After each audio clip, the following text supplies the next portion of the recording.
મિત્રો, આજે શ્રાવણ માસનો પ્રથમ સોમવાર હિન્દુ ધર્મમાં સૌથી પવિત્ર માસ એવા શ્રાવણ માસની આપણે ચર્ચા કરવા જઈ રહ્યા છે. શ્રાવણ માસ એટલે દેવાધિદેવ ભોળાનાથ મહાદેવ નીલકંઠ એવા પ્રભુ શંકરને અર્પિત એની પૂજા અર્ચના કરવાનો માસ. એમાંય સોમવાર એટલે કે વિશેષ પવિત્ર. મિત્રો, ભારત દેશ એ ધાર્મિક રીતે વૈવિધ્ય ધરાવતો દેશ છે. સમગ્ર ભારત દેશમાં પ્રભુ શિવજીના 12 જ્યોતિર્લિંગ આવેલા છે. એ 12 જ્યોતિર્લિંગમાં સૌ પ્રથમ અને સૌથી વિશેષ જ્યોતિર્લિંગ તરીકે જોવા જઈએ તો સોમનાથ જ્યોતિર્લિંગ આવે છે. આજે શ્રાવણ માસનો પ્રથમ સોમવાર અને 12 જ્યોતિર્લિંગમાં જે પ્રથમ જ્યોતિર્લિંગ તરીકે જેની ગણના થાય છે તેવા સોમનાથની આપણે ચર્ચા કરીએ છીએ. સોમનાથ જ્યોતિર્લિંગ એ ગીર સોમનાથ જિલ્લામાં આવેલું છે. અરબ સાગરના કિનારે ઘૂંઘવાતા સમુદ્રના કિનારે એ સોમનાથ મંદિર છે અને ત્યાં ભારતનું પ્રથમ જ્યોતિર્લિંગ આવેલું છે. એ જ્યોતિર્લિંગની ચર્ચા કરીએ તો મિત્રો, સોમનાથ નામ કેવી રીતના પડ્યું એની આપણે ચર્ચા કરવાની થાય છે. તો મિત્રો, એવું કહેવાય છે કે ચંદ્રદેવે આ મંદિરને સોનાનું બનાવ્યું હતું. રાવણે આ મંદિરને ચાંદીનું બનાવ્યું હતું અને શ્રી કૃષ્ણએ ચંદનના કાષ્ઠનું આ મંદિર બનાવ્યું હતું. આવી દંત કથાઓ છે, આવી લોક કથાઓ છે. મિત્રો, આના ઇતિહાસમાં, આના નામના ગર્ભ ઇતિહાસમાં જોવા જઈએ તો ચંદ્રદેવને 27 પત્નીઓ હતી અને એના ઉપરથી જ 27 નક્ષત્રો કહેવાય છે દંતકથામાં. આ 27 પત્ની એ પ્રજાપતિ દક્ષની 27 પુત્રીઓ હોય છે અને એમાં ચંદ્રને સૌથી પ્રિય પત્ની રોહિણી હોય છે, જેના કારણે 26 પત્નીઓ એ વિરહ અનુભવતી હોય છે. આ સમાચાર પ્રજાપતિ દક્ષને મળે છે ત્યારે દક્ષથી રહેવાતું નથી, કારણ કે એક પુત્રીને પ્રેમ મળે છે અને 26 દીકરીઓ, પોતાની વહાલશોઈ દીકરીઓ એ પોતાના પતિદેવના વિરહમાં રહે છે. તો પ્રજાપતિ દક્ષ કોપાયમાન થાય છે અને ચંદ્રને સલાહ આપે છે કે તું 27 મારી દીકરીઓને સરખો પ્રેમ કર. પરંતુ ચંદ્ર એ માનવા તૈયાર નથી હોતો અને એટલા માટે પ્રજાપતિ દક્ષ એવો શ્રાપ આપે છે કે ચંદ્ર તારો નાશ થજો, અને આ શ્રાપ એ નાશ તરફ લઈ જાય છે. તો ચંદ્રદેવ એ બ્રહ્મા જોડે જાય છે આનું સોલ્યુશન માટે કે આ શ્રાપથી હું કેવી રીતના બચી શકું. અને એ શ્રાપથી બચવા માટે બ્રહ્મા એને કહે છે કે તું શિવની પૂજા કર, તું શિવને પ્રગટ કર, શિવ જ આનો ઉપાય કરશે. તો પ્રભા નામની જગ્યા, એટલે કે અત્યારે જે સોમનાથ છે એ જગ્યાનું નામ પ્રભા હોય છે, ત્યાં એ તલ્લીન થાય છે. ચંદ્ર એ મહામૃત્યુંજય મંત્રો, શિવલિંગની ઉપાસના કરે, શિવની ઉપાસના કરે છે અને શિવ પ્રગટ થાય છે. શિવ કહે છે કે આ શ્રાપથી હું તને સંપૂર્ણ મુક્તિ આપી શકું તેમ નથી, પરંતુ આંશિક મુક્તિ તો અવશ્ય આપી શકું છું. તો આંશિક મુક્તિના નિવારણ તરીકે 15 દિવસ ચંદ્ર ઉજળો દેખાશે અને 15 દિવસ ચંદ્રનો નાશ થશે. અને એટલે જ સુદ એટલે કે શુક્લ પક્ષ અને વદ એટલે કે કૃષ્ણ પક્ષ આવું આવ્યું. સોમ એટલે કે ચંદ્રનું બીજું નામ છે સોમ, અને ભોળાનાથ એટલે નાથ, એટલે કે સોમનાથ નામ આવી રીતના પડે છે. ઇતિહાસમાં જોવા જઈએ તો સોમનાથનો ઉલ્લેખ ઋગ્વેદમાં પણ છે. એટલે કે આ મંદિર બહુ પુરાણું છે. ઈસવીસન 649માં આ મંદિરનો જીર્ણોદ્ધાર મૈત્રક વંશના રાજા વલ્ભીના રાજા મૈત્રકે કર્યો હોય છે. અને આ પછી મિત્રો 755 માં નાગ ભટ્ટે ફરી એનો જીર્ણોદ્ધાર કરે છે. એવું કહેવાય છે કે આ મંદિર 7 વખત નાશ પામ્યું હતું. મુસ્લિમ આક્રાંતાઓએ આ મંદિરને વારંવાર લૂંટ્યું છે, આ મંદિરના ખજાનાને વારંવાર લૂંટ્યો છે, તહશ નહશ કર્યો છે. એમાં સૌથી ખતરનાક જે લૂંટ છે 1025 માં મોહમ્મદ ગઝની દ્વારા કરવામાં આવેલી લૂંટ છે. આ લૂંટ એટલી ભયાનક હતી, આ અથડામણ એટલી ભયાનક હતી કે આ કિલ્લાને બચાવવા માટે સોમનાથના એટલે કે પ્રભાસના કિલ્લાને બચાવવા માટે ત્યાંના નાગરિકો, ત્યાંના બ્રાહ્મણો 8 દિવસ સતત એ ગઝનીનો સામનો કર્યો અને અંતે 8મા દિવસે એ ગઝની સોમનાથ મંદિર તરફ પહોંચ્યો. સોમનાથ મંદિરને તોડ્યું ત્યારે પણ નાગરિકો અને બ્રાહ્મણો, તેમાં જે ભૂદેવો હતા, એ જ્યારે 5 ગજ ઊંચી શિવની જે શિવલિંગ હોય છે, 5 ગજ ઊંચું અને 3 ગજ પહોળું આ શિવલિંગને તોડવાનો પ્રયત્ન કરે છે, ત્યારે એ સમયની પ્રજા ઈસવીસન, હું હજી કહું છું, ઈસવીસન 1025 ની વાત કરીશું, ત્યારે એ ભૂદેવો કહે છે કે પ્લીઝ મહેરબાની કરીને તમે આ શિવલિંગને ન તોડો, અમે તમને 5 કરોડ રૂપિયા આપવા તૈયાર છે. 5 કરોડ હિસાબ જરા લગાવજો. 1025 ઈસવીસન. પરંતુ મોહમ્મદ ગઝની ન માન્યો અને એ શિવલિંગને તોડે છે, લૂંટે છે. શિવને એવું કહેવાય છે કે 999 હાથીઓ ભરીને, હાથીઓ ઉપર કહેવાય કે સોનું લઈ ગયો હતો. મિત્રો, પરમાર વંશના શિલાલેખમાં એવું કહેવામાં આવે છે કે આ મંદિર 13 મંજિલા હતું. આ મંદિરમાં 200 ટનની સાંકળો એ સોનાના ઘંટ ઉપર, સાંકળોમાં સોનાના ઘંટ લગાવેલા હતા. એના દરવાજાઓ હીરા જડિત હતા. ખાલી કલ્પના તો. અને 13 શિખર સોનાના, 13 કળશ સોનાના શિખરો. અને મિત્રો 56 શાગના સ્તંભો પર આ મંદિર બિરાજમાન. એની જાહો જલાલી ખાલી માત્ર કલ્પનાનો વિષય છે. અને એ શિવલિંગના ટુકડા કરીને મોહમ્મદ ગઝની લઈ ગયો અને એ ગઝની પોતાના દેશમાં લઈ જાય છે અને એ દેશની પોતાની મસ્જિદના પગથિયામાં એ શિવલિંગના ટુકડા મૂકે છે અને હંમેશને માટે કહે છે કે આ અમે તમારા હિન્દુ ધર્મનું દરરોજ અપમાન કરીએ છીએ. મિત્રો, આવી રીતના એક ભયાનક લૂંટ આ મંદિરે જોઈ. પરંતુ આ મંદિર એ પ્રતીક છે કે આ મંદિર ફરીથી ઊભું થશે. મિત્રો, આ મંદિર વારંવાર ફરીથી ઊભું થયું. સ્વાતંત્ર્યોત્તર ભારતમાં સરદાર વલ્લભભાઈ પટેલે જીર્ણોદ્ધાર કરાવ્યો અને આ મંદિરની જીર્ણોદ્ધાર પછી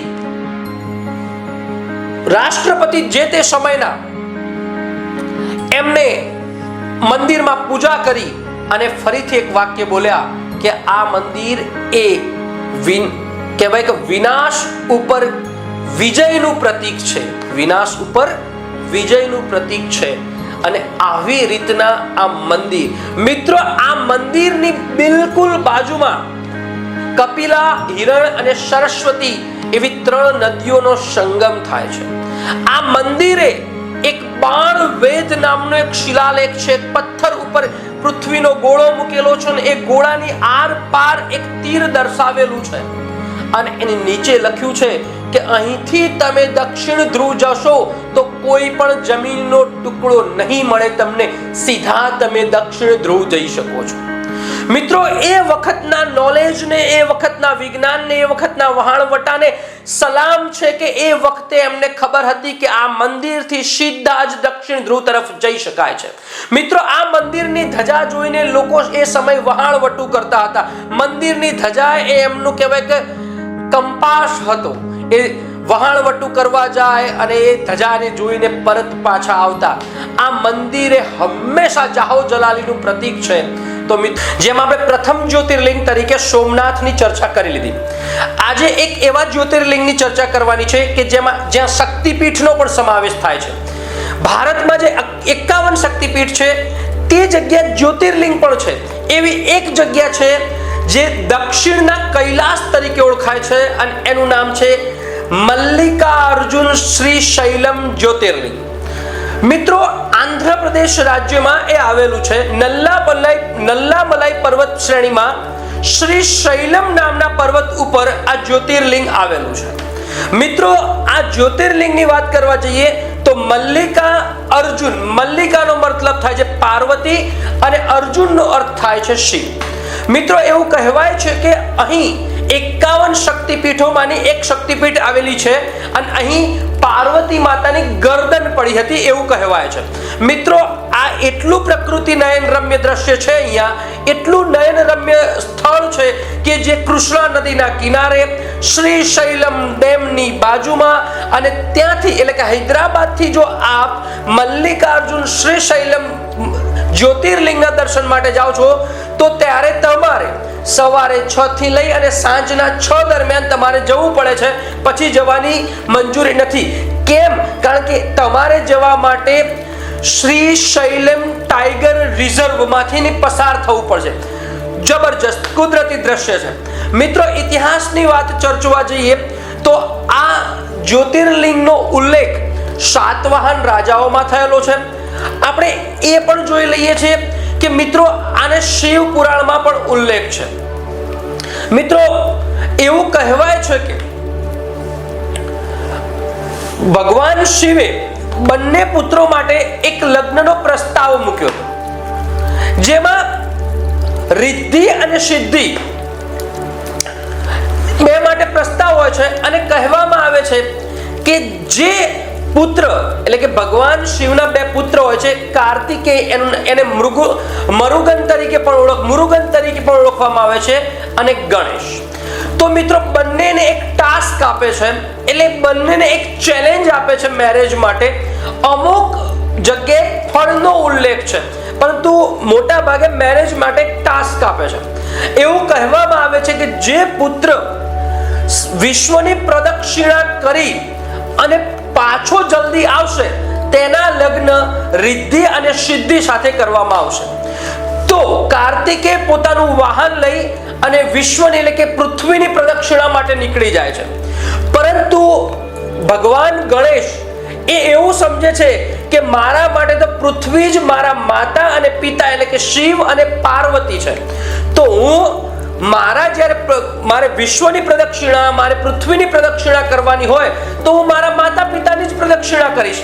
તો ગણેશ શિવ અને પાર્વતીની પ્રદક્ષિણા 7 વાર કરે છે અને એથી ગણેશની સાથે રિદ્ધિ અને સિદ્ધિના મેરેજ કરી દેવામાં આવે છે, એટલે કે લગ્ન કરી દેવામાં આવે છે. કાર્તિકે એટલે કે મુરુગન પ્રદક્ષિણા કરીને પરત આવતા આ સમાચાર સાંભળે છે. તો આ સમાચાર સાંભળતાની વેત જ એક ગુસ્સે ભરાય છે અને ગુસ્સે ભરાતા એક કૃંજ એટલે કે જે અત્યારે હાલનું શ્રી શૈલમ પર્વત ઉપર જતા રહે છે, રિસાઈને જતા રહે છે કે હવે મારે તમારી જોડે બોલવું નથી. શિવ અને પાર્વતીને કહી દે છે કે તમે મારી જોડે દગો કર્યો છે. તો મિત્રો, આ શિવ અને પાર્વતી આ કૃંજ એટલે કે કાર્તિકેયને મનાવવા માટે એક પ્રયત્ન કરે છે.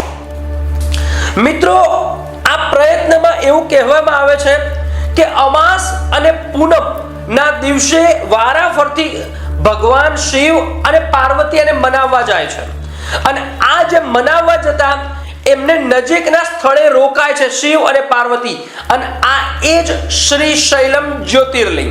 મિત્રો, આ જ્યોતિર્લિંગના સ્પર્શ દર્શન પણ થાય છે.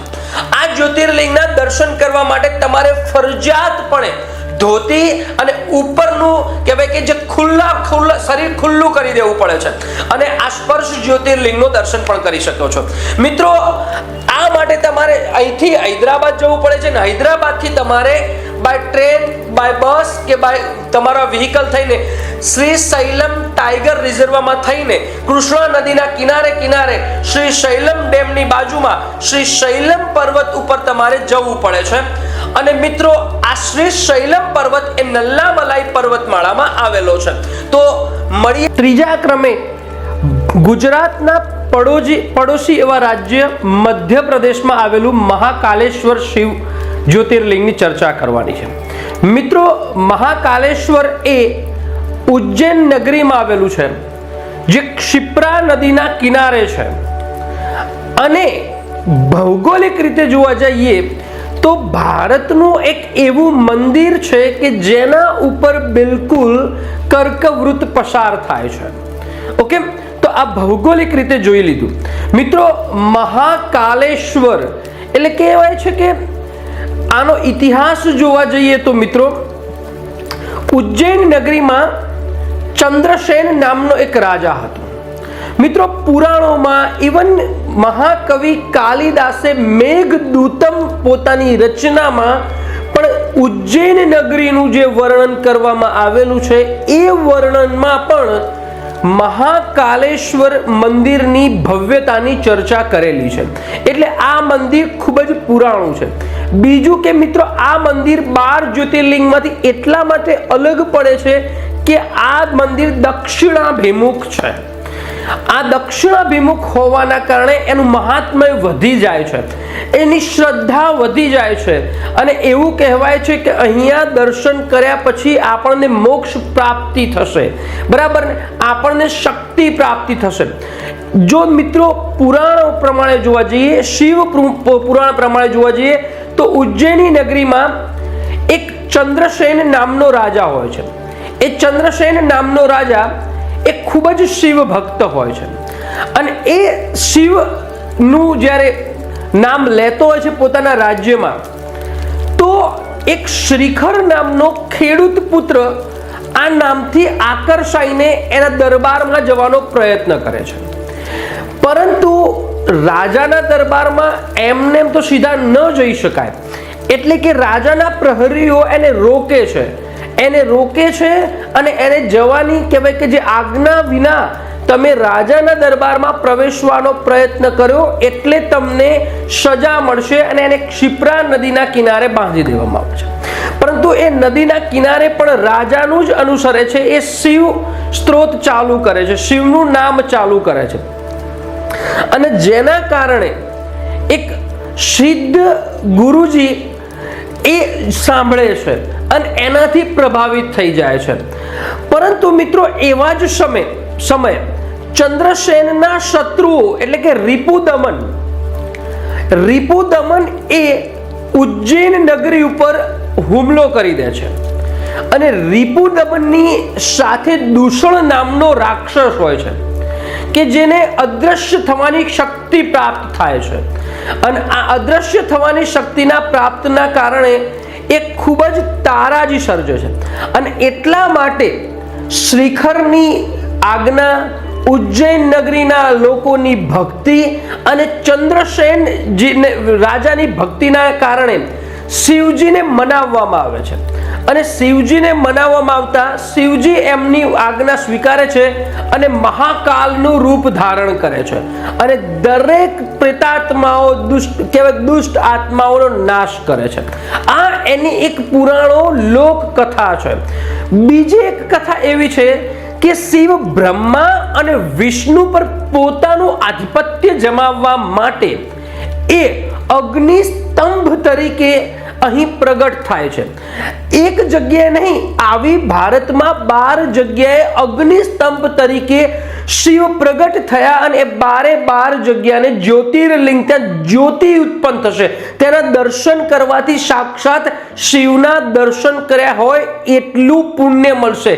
આવી રીત ઉત્પન્ન થયા અને એ લિંગમાં અત્યારે હાલ એવું કહેવાય કે જ્યોતિ રૂપે શિવ બિરાજમાન છે. મિત્રો, અહીંયા એક નાગચંદ્રની પણ મૂર્તિ છે જે નાગ પંચમીના દિવસે જ ખુલે છે. આ ખૂબ જ ભવ્ય મંદિર છે, ક્ષિપ્રા નદીની બિલકુલ બાજુમાં છે.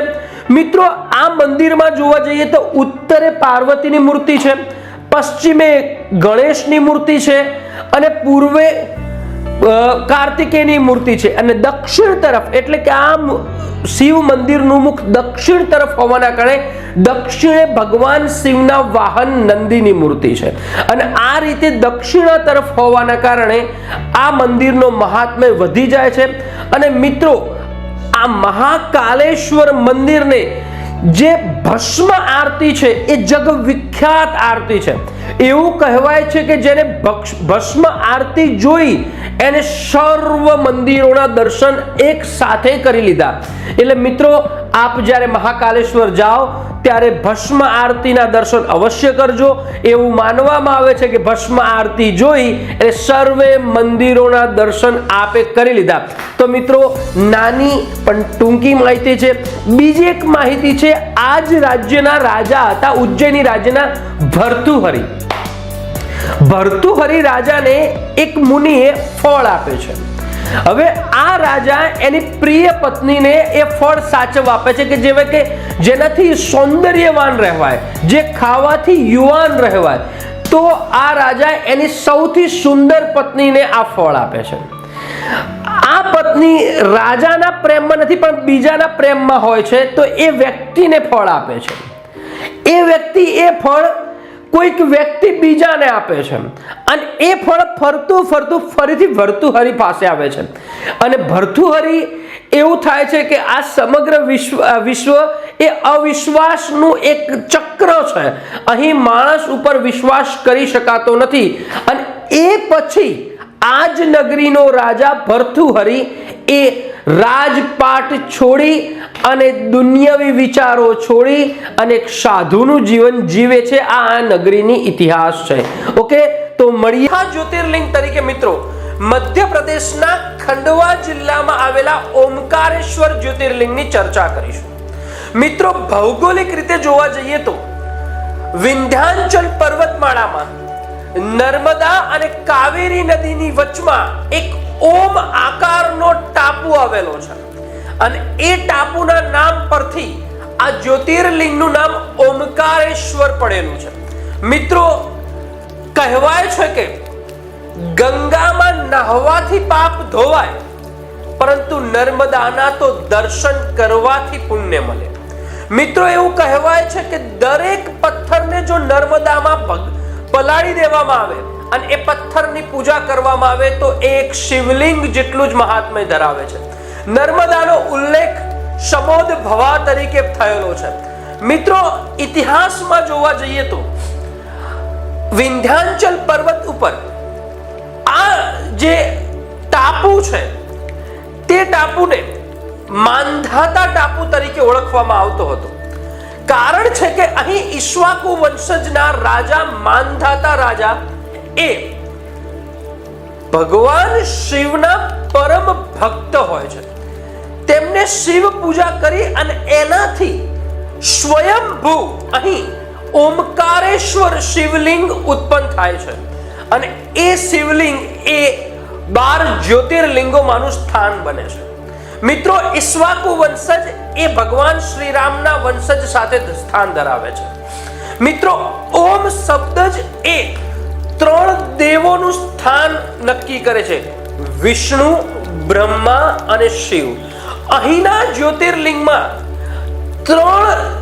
એક જ દીવામાં 3 જ્યોતો પ્રગટાવવામાં આવે છે. મિત્રો, આ જ્યોતિર્લિંગ બધા જ્યોતિર્લિંગથી એટલા માટે અલગ પડે છે. દરેક જ્યોતિર્લિંગની ઉપર એટલે કે ગર્ભગૃહ ઉપર એક મંડપ હોય છે, પરંતુ અહીં એવું નથી. જ્યોતિર્લિંગની બિલકુલ ઉપર શિખર મંડપ નથી. મિત્રો, આ અલગ જગ્યાએ છે. 12 જ્યોતિર્લિંગની બિલકુલ સામે ભગવાન શિવનું વાહન નંદી હોય છે, પરંતુ અહીં જ્યોતિર્લિંગની સામે ભગવાન શિવનું વાહન નંદી નથી, એની બાજુમાં છે. આવું એટલા માટે કદાચ જે તે સમય બનાવ્યું હશે કારણ કે મધ્યકાલીન યુગમાં આક્રાંતાઓથી બચવા માટે નંદીને બાજુમાં રાખવામાં આવ્યો અને એટલા માટે એવું નક્કી કરે કે આ કોઈ મંદિર નથી, એવું એક માન્યતા છે. મિત્રો, અહીં 5 જ્યોતિર્લિંગ છે, 5 માળનું મંદિર છે, 5 મંજિલા. મિત્રો, બને છે એવું કે જ્યારે આપણે મહાકાલેશ્વર જ્યોતિર્લિંગના દર્શન કરવા જઈએ તો નીચેની મંજિલામાં મહાકાલેશ્વર હોય છે, બીજા મંજિલામાં ઓમકારેશ્વર હોય છે. જ્યારે આપણે ઓમકારેશ્વરના દર્શન કરવા જઈએ છીએ તો નીચેની મંજિલામાં ઓમકારેશ્વર, બીજેની મંજિલામાં મહાકાલેશ્વર, પછી ત્રીજેની મંજિલામાં સિદ્ધેશ્વર, ચોથેની મંજિલામાં ગુપ્તેશ્વર અને 5મી મંજિલામાં ધ્વજેશ્વર. આવા 5 જ્યોતિર્લિંગ ઓમકારેશ્વરમાં છે. મિત્રો ફરીથી પ્રથમ મંજિલામાં ઓમકારેશ્વર, દ્વિતીય મંજિલામાં મહાકાલેશ્વર, તૃતીય મંજિલામાં સિદ્ધેશ્વર, ચોથા મંજિલામાં ગુપ્તેશ્વર અને પાંચમી મંજિલામાં ધ્વજેશ્વર નામના જ્યોતિર્લિંગ આપણને જોવા મળે છે। મિત્રો અમુક વખત માનને વાલે દેખતે નહીં और देखने वाले मानते નથી। મિત્રો આ જ્યોતિર્લિંગોના આપણે દર્શન કરીએ, આ જ્યોતિર્લિંગો વિશેનો ઇતિહાસ જાણીએ ત્યારે એક જ શબ્દ નીકળે છે, અદ્ભુત, અકલ્પનીય। આજે આપણે એક એવા જ્યોતિર્લિંગની સફરે જવાનું છે જે જ્યોતિર્લિંગ એ મોક્ષદાયિની છે, જે જ્યોતિર્લિંગ 4 યાત્રાધામોમાંથી એક છે, જે જ્યોતિર્લિંગનું વાતાવરણ આહ્લાદક છે, જે જ્યોતિર્લિંગ અકલ્પનીય છે, જે જ્યોતિર્લિંગનો મહિમા અદ્ભુત છે, જે જ્યોતિર્લિંગના દર્શન અવિશ્વસનીય છે, એવું જ્યોતિર્લિંગ એટલે કેદારનાથ જ્યોતિર્લિંગ। મિત્રો 4 યાત્રાધામમાં પણ કેદારનાથનો સમાવેશ થાય છે। અહીં પંચ જ્યોતિર્લિંગ છે, પંચનાથ જ્યોતિર્લિંગ છે, એને પણ સમજી લઈશું। મિત્રો આ ભગવાનોનું રાજ્ય, સ્ટેટ ઓફ ગોડ, એટલે કે ઉત્તરાખંડ રાજ્યના રુદ્રપ્રયાગ જિલ્લામાં આવેલું છે।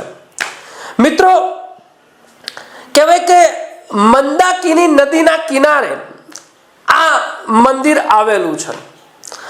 એપ્રિલ માસથી નવેમ્બર માસ દરમિયાન આ મંદિરના દર્શન કરી શકાય છે।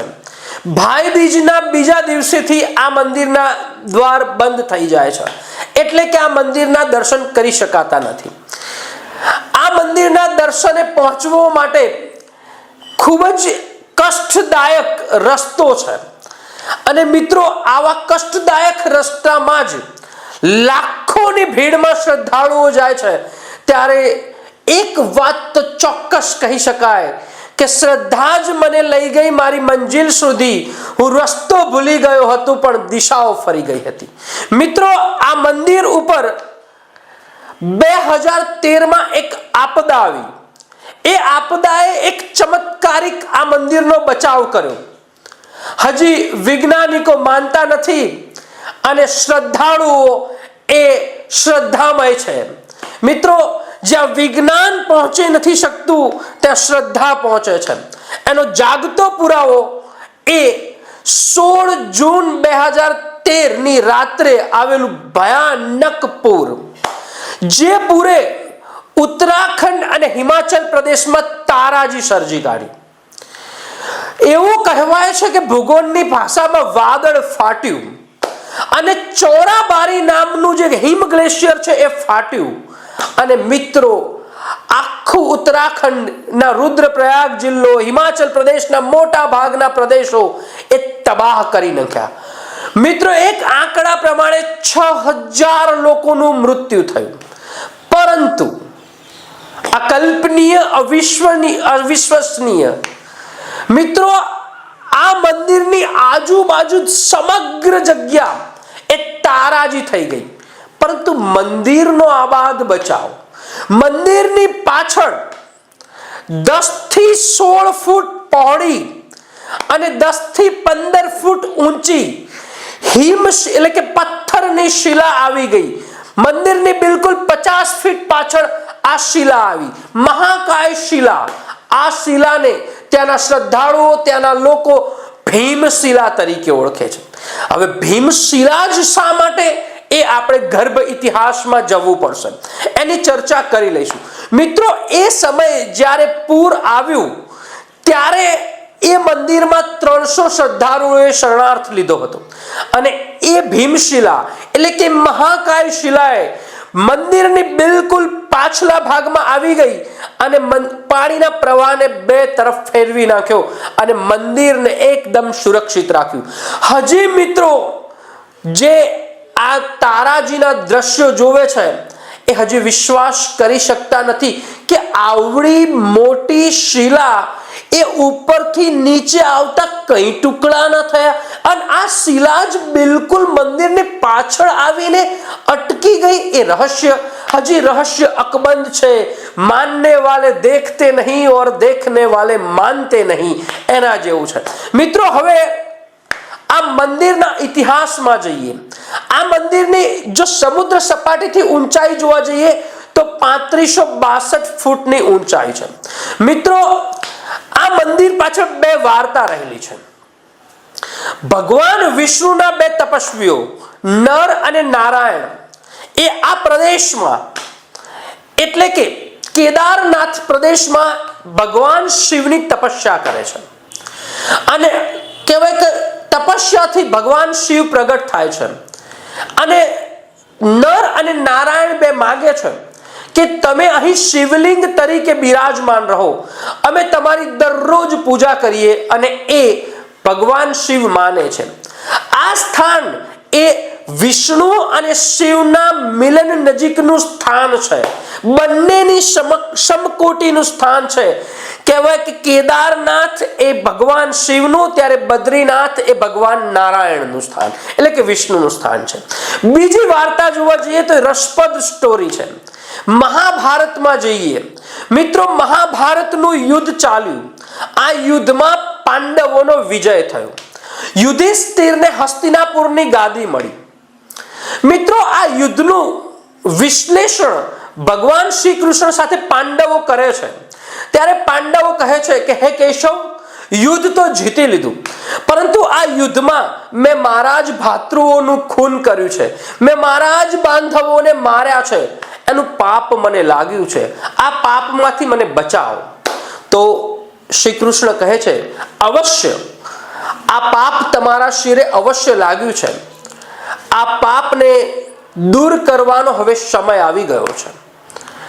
અને આ માટે તમારે આ પાપ આ તમારા શિરેથી મિટાવવા માટે માત્ર ને માત્ર ભગવાન શિવ જ મિટાવી શકે. પછી મિત્રો કેશવ એટલે કે શ્રી કૃષ્ણ દ્વારકા જતા રહે છે. અને થોડાક જ સમય પછી કેશવ એ દેહ ત્યાગ કરે છે. એટલે શ્રી કૃષ્ણ એ દેહ ત્યાગ કરે છે. અને એના આઘાતમાં એ પાંડવો જાય છે. મિત્રો પાંડવો દ્રૌપદી સાથે હવે ભગવાન શિવની પાસે જવાનું નક્કી કરે છે. કોઈ પણ રીતે મારા શિર ઉપર અમારા શિર ઉપર મારા ભાતૃઓનું વધ કરવાનો જે પાપ લાગ્યું છે એ અમારે દૂર કરવો છે. એટલે હસ્તિનાપુરની ગાદી પરીક્ષિતને આપી દે છે. અને એ પરીક્ષિતને આપી અને પાંડવોને એક સૂચના મળે છે, ભગવાન શિવ કાશીમાં છે. તો પાંડવો કાશીમાં જાય છે. પરંતુ ભગવાન શિવ પણ કહેવાય છે ને કે મિત્રો કે ભગવાન પણ ક્યારેક પરીક્ષા લે છે. ભગવાન શિવ પણ એમને દર્શન આપવા માટે મતતા નથી. ભગવાન શિવ ત્યાંથી દૂર ભાગી જાય છે. મિત્રો અંતમાં એવી એક સૂચના મળે છે કે ભગવાન શિવ હિમાલયની તળેટીમાં, હિમાલયની ગોદમાં આવેલા કેદારનાથ નામની જગ્યાએ છે. 5 પાંડવો ત્યાં જાય છે. ભગવાન શિવને સૂચના મળી જાય છે કે 5 પાંડવો અહીં આવી રહ્યા છે, મારે એમને દર્શન આપવા નથી. તો ભગવાન શિવ નંદીનું રૂપ ધારણ કરી લે છે, એટલે કે બળદનું રૂપ ધારણ કરી લે છે. પરંતુ મિત્રો પાંડવોને જાણ થઈ જાય છે કે જે આ નંદીઓ છે, આ અહીંયા બધા પશુઓ છે, એમાંથી એક શિવ છે. એવામાં જ ભીમ છે એ બંને પર્વતો ઉપર એક પગ આ પર્વત ઉપર અને બીજો પગ આ પર્વત ઉપર મૂકી અને એક ગેટ બનાવી દે છે. અને પછી એમને થાય છે કે જે પશુ આમાંથી નીકળશે એમાંથી હું ઓળખી જઈશ. પરંતુ ભગવાન શિવ હતા, કેવી રીતે નીકળે એમાંથી? ભગવાન શિવ એ ગેટમાંથી નીકળવાનો પ્રયત્ન ન કર્યો. અને તરત જ ભીમને જાણ થઈ જાય છે આ નંદી જ, આ બળદ જ એ ભગવાન શિવ છે. આ ભગવાન શિવને પકડી લે છે. ભગવાન શિવ એ જમીનમાં જવાનો પ્રયત્ન કરે છે, કારણ કે ભગવાન શિવને પરીક્ષા લેવી છે. ભગવાન શિવ જમીનમાં જાય છે, પણ ભગવાન શિવનો એટલે કે નંદીનો પાછલો ભાગ એ ભીમ પકડી પાડે છે. અને ભગવાન શિવ પ્રગટ થાય છે. ભગવાન શિવ પ્રગટ થાય છે અને ભગવાન શિવ જ્યારે જમીનમાં જાય છે ત્યારે એવું કહેવાય છે કે અહીં પંચનાથ પણ થાય છે. ભગવાન શિવનું ધડ એટલે કે નંદીનું ધડ છેક નેપાળમાં આવેલા કાઠમંડુમાં દેખાય છે. ત્યાં પશુપતિનાથ મહાદેવનું મંદિર બન્યું. ભગવાન શિવની ભુજાઓ જ્યાં નીકળી ત્યાં તુંગનાથ કહેવાયું. ભગવાન શિવનું મુખ જ્યાં આવ્યું ત્યાં રુદ્રનાથ કહેવાયું. ભગવાન શિવની નાભી જ્યાં આવી ત્યાં ભદ્રેશ્વર કહેવાયું. અને ભગવાન શિવના વાળ એટલે કે એની જટા જ્યાં આવી ત્યાં મિત્રો કલ્પેશ્વર આવા 5 નાથનો સંગમ છે અને એવું કહેવાય છે કે આ પંચ તીર્થના દર્શન તમારે કરવા જ પડે. મિત્રો આ એની ઘટના હોય છે. પછી ભગવાન પ્રસન્ન થાય છે અને ભગવાન પ્રસન્ન થયા પછી પાંડવોએ અહીં મંદિર બંધાવ્યું. આ મંદિર પછી પાંડવોના પૌત્ર જન્મેજય બંધાવ્યું. આ મંદિરની એટલી ગજબની કલાકારી છે. આ મંદિર બંધાવવા માટે મિત્રો ક્યાંય સિમેન્ટ ચૂનાનો ઉપયોગ નથી થયો. આ મંદિર ઇન્ટરલોકિંગ પદ્ધતિથી ઇન્ટરલોકિંગ પથ્થરથી બંધાયેલું છે. એવા પથ્થર ઝિગઝેગ પ્રકારે જોઈન્ટ કરેલા છે કે આ મંદિર મજબૂતાઈ સ્થાન કરે. 6 ફૂટ એના જે આગળનો છે કે ઘાટનો ઘેરાવો છે અને આ મંદિર બન્યું છે. મિત્રો આ મંદિરનો ઉલ્લેખ ગ્વાલિયરના માં મળેલ ભોજપત્રમાંથી કે ભોજ શિલાલેખ ભોજ રાજાના શિલાલેખમાંથી પણ મળી આવે છે. મિત્રો આ મંદિરના પગથિયામાં બ્રાહ્મી લિપિમાં લખેલું છે પણ હજી સુધી ઉકેલી શકાયું નથી. મિત્રો આ બધી વાત તો માની લીધી. 8મી સદીમાં શૈવ સંપ્રદાયના આદિ શંકરાચાર્યએ આ મંદિરનો જીર્ણોદ્ધાર કરાવેલો. એટલે કે આ મંદિર ખૂબ જ પવિત્ર છે. મિત્રો આ મંદિરની કહેવાય કે આ મંદિરમાં જે શિવલિંગ છે એ દરેક શિવલિંગથી અલગ પડે છે. કારણ કે તમારા મનમાં એક જ શિવલિંગ દેખાય છે કે મસ્ત ગોળાકાર હોય અને ઉપરથી ગોળ આકારનું શિવલિંગ, પરંતુ નહીં, અહીંયા જે પેલી નંદીની પીઠ બહાર રહી ગઈ હતી એટલે કે આ પરફેક્ટ ગોળાકાર નથી, પીઠ આકાર જેવો છે. એટલે કે નંદીના પીઠ જેવી શિવલિંગની અહીં પૂજા થાય છે. આ પરફેક્ટ ગોળાકાર નથી મિત્રો, અહીંયા પીઠ આકારની એ શિવલિંગ છે એની પૂજા થાય છે. મિત્રો આ મંદિરના ઇતિહાસમાં જોવા જઈએ તો મિત્રો આ મંદિરનું ગર્ભગૃહ ઉપર કહેવાય છે કે સોનાનું અને એના બારણા પછી ચાંદીના બનાવેલા છે. એ પછીની નવા યુગની કળા છે. મિત્રો આ મંદિર ભૌગોલિક રીતે ગજબનાક છે. આ મંદિર અને રામેશ્વરમ જે તમિલનાડુમાં આવેલું છે એ મંદિર બિલકુલ 79 રેખાંશ પર આવેલું છે. આ 79 રેખાંશ એ વખતની ભૌગોલિક તકનીકી એ ખબર નથી, પરંતુ અત્યારે હાલના વૈજ્ઞાનિકો પણ ચકિત થઈ ગયા છે. આવું કેવી રીતે શક્ય બને કે ઉપરનું જે કેદારનાથ મંદિર અને નીચેનું રામેશ્વરમ મંદિર 79 રેખાંશ પર જ આવેલું છે અને આ રેખાંશ પર બીજા 5 મંદિર આવેલા છે અને એ 5 મંદિર પંચ મહાભૂતોની સાક્ષી પૂરે છે. આકાશ, વાયુ, અગ્નિ, જળ એવી 5 પંચભૂતોની સાક્ષી પૂરે છે. અને મિત્રો એવું કહેવાય છે કે કેદારનાથના દર્શન કર્યા એટલે મોક્ષ પ્રાપ્ત થયો. 4 નાથ છે. અને મિત્રો કહેવાય કે જ્યારે આ મંદિરની એક દિવ્ય જ્યોત એ ચર્ચાનું કેન્દ્ર છે. આ મંદિરની દિવ્ય જ્યોત એ હંમેશા ચાલુ રહે છે. એ ચાલુ રાખવાનું કામ પૂજારીઓ કરે છે. પરંતુ પ્રશ્ન એ ઊભો થાય છે કે જ્યારે કપાટ બંધ થઈ જાય છે, એટલે કે ભાઈ બીજના બીજા દિવસે આ મંદિરના કપાટ બંધ થઈ જાય છે અને જ્યારે એ કપાટ ખુલે છે ત્યારે પણ આ દીવો પ્રજ્વલિત હોય છે. કોણ ચાલુ રાખતું હશે? એ મંદિર ખુલે ત્યારે એટલી જ સ્વચ્છતા કે રોજે રોજ સ્વચ્છતા થતી હશે. કોણ કરતું હશે આ સ્વચ્છતા? હજી મિત્રો પ્રશ્નાર્થ છે. હજી એ શ્રદ્ધાનો વિષય છે. વિજ્ઞાન આમાં પડ્યું નથી ને પડ્યું છે તો સફળતા મળી નથી વિજ્ઞાનને આમાં. મિત્રો એવું કહેવાય છે કે જ્યારે મંદિરના કપાટ બંધ થઈ જાય છે ત્યારે મિત્રો ગાંધર્વો આવી અને શિવની પૂજા કરે છે. ગાંધર્વો શિવની પૂજા કરે છે. મિત્રો આ મંદિરના પૂજારીઓ રાવલ પૂજારી જ કરે છે, જે કર્ણાટકના હોય છે. આ એક પરંપરાથી કહેવાય કે આદિ પરંપરા ચાલી આવી છે કે આ મંદિરના પૂજારીઓ રાવલ પૂજારી જશે અને એ કર્ણાટકના જશે. આ મંદિરમાં જે પૂજા વિધિ થાય છે અત્યારે હાલ પણ કન્નડ ભાષામાં થાય છે. ઓકે, તો સિરીઝમાં આપણે આજે 6થા ક્રમના જ્યોતિર્લિંગને સમજવાનું છે. જે જ્યોતિર્લિંગ ગુજરાતના પડોશી એવા રાજ્ય મહારાષ્ટ્રના પુણે જિલ્લાના ખેડ તાલુકામાં આવેલું છે એ જ્યોતિર્લિંગ છે ભીમાશંકર જ્યોતિર્લિંગ. મિત્રો દરેક જ્યોતિર્લિંગને પ્રકૃતિનું સાનિધ્ય મળેલું જ છે. આપ દરેક જ્યોતિર્લિંગ જોશો તો પ્રકૃતિની ગોદમાં જ હશે. એવું જ આ જ્યોતિર્લિંગ એટલે કે ભીમાશંકર જ્યોતિર્લિંગ મિત્રો સહ્યાદ્રી પર્વતમાળાના સાનિધ્યમાં અને લીલીછમ વનરાઈઓના સાનિધ્યમાં આવેલું આ જ્યોતિર્લિંગ છે. આ જ્યોતિર્લિંગ સ્વયંભૂ જ્યોતિર્લિંગ છે. આ જ્યોતિર્લિંગના ઇતિહાસને જોવા જઈએ તો મિત્રો શિવ પુરાણમાં આ જ્યોતિર્લિંગનો ઇતિહાસ કહે છે. આ જ્યોતિર્લિંગનું નામ ભીમા નામના ગામ પરથી પડ્યું હોય એવું માનવામાં આવે છે. ભીમા નામના ગામમાંથી બાજુની જગ્યામાંથી ભીમા નદી પણ નીકળે છે. મિત્રો આ જ્યોતિર્લિંગમાં નો ઇતિહાસ જોવા જઈએ તો અહીં ત્રિપુરાસુર નામનો રાક્ષસ વસવાટ કરતો હતો.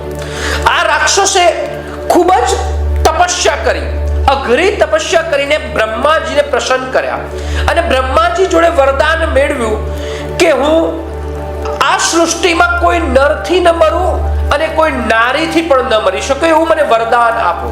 અને બ્રહ્માએ ત્રિપુરાસુરને આ વરદાન આપ્યું. આ વરદાન આપ્યા પછી ત્રિપુરાસુર ઉન્મત્ત થઈ ગયો કે હવે આ સૃષ્ટિમાં હું અમર થઈ ગયો છું, અજય અમર છું, ના મને કોઈ નર મારી શકશે કે કોઈ નારી મારી શકશે. પછી મિત્ર આ રાક્ષસનો ત્રાસ વધ્યો. ખુદ ઇન્દ્રને પણ એક ચેલેન્જ આપવા લાગ્યો, ખુદ દેવોને પણ પડકાર ફેંકવા લાગ્યો, અહીંની પ્રજાજનને રંજાડવા લાગ્યો. દેવો બધા ભેગા થઈ અને શિવ પાસે આ ફરિયાદ લઈને ગયા અને શિવે પ્રતિજ્ઞા લીધી કે હું આનો નિચોડ, આનો નિકાલ કરીશ.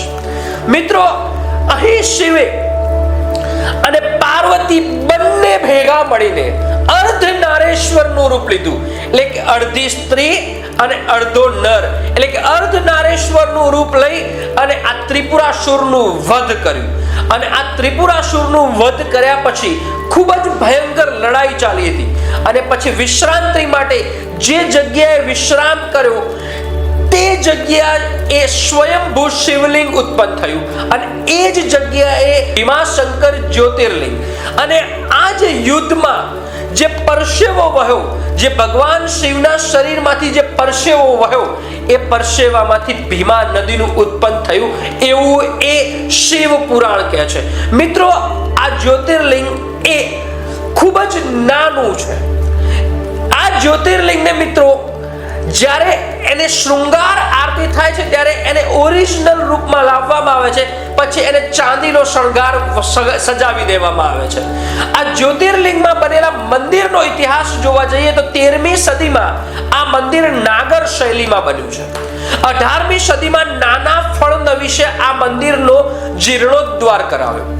પછી મહારાજા શિવાજીએ આ મંદિરને વિકાસ કર્યો. મિત્રો આ મંદિરની સામે જ શનિદેવનું પણ મંદિર આવેલું છે. આ શનિદેવના મંદિરની સામે બે સ્તંભની વચ્ચે લગાવેલો ઘંટ એ આકર્ષણનું કેન્દ્ર છે.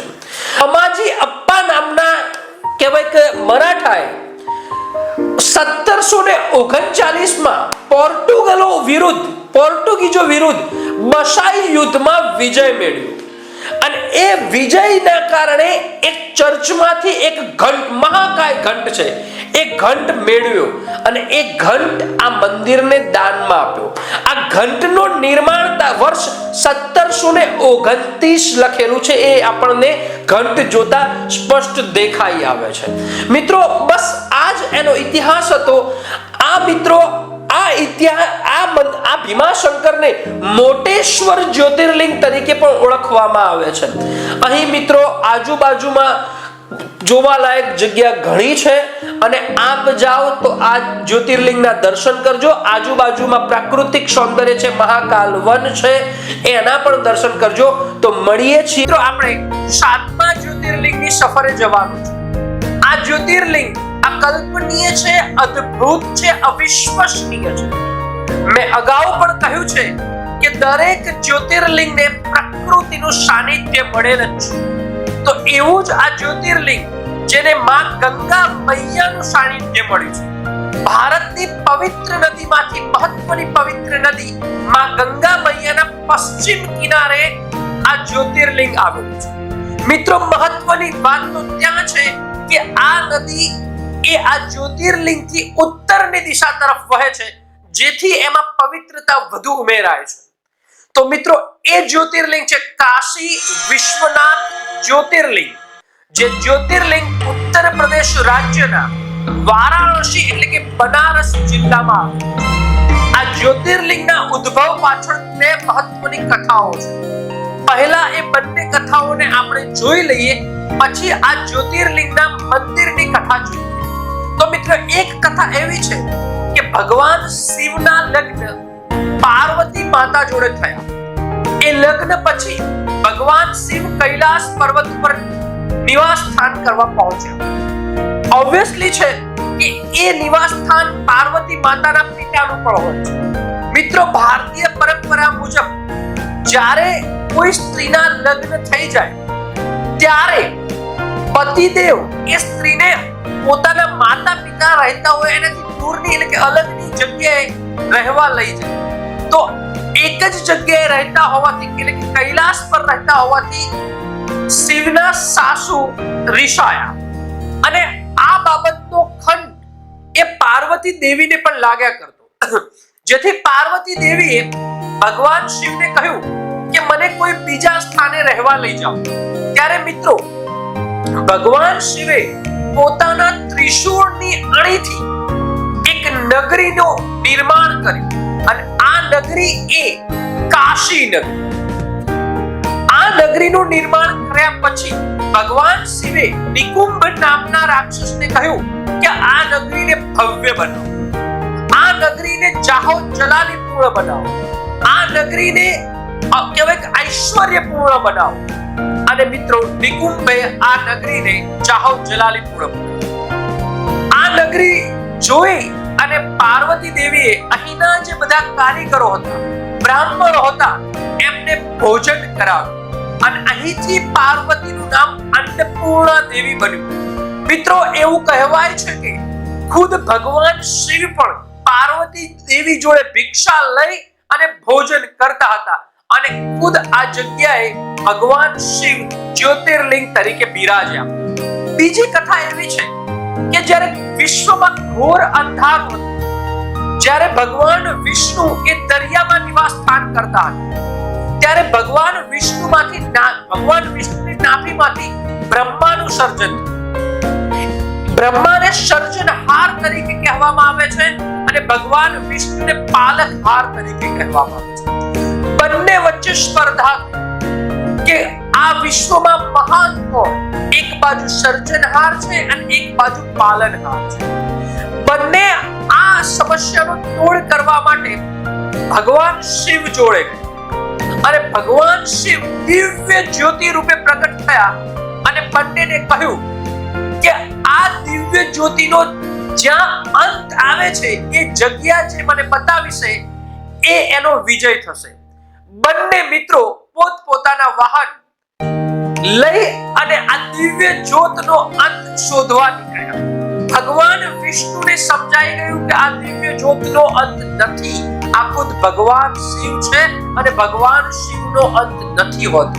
તો આવી રીતના વિષ્ણુએ પોતાની હાર સ્વીકારી, પરંતુ બ્રહ્માએ ખોટી પરિકલ્પના બનાવી અને એક પુષ્પની સાક્ષી કીધું કે આ દિવ્ય જ્યોતિનો અંત મને મારી જાણમાં આવી ગયો છે.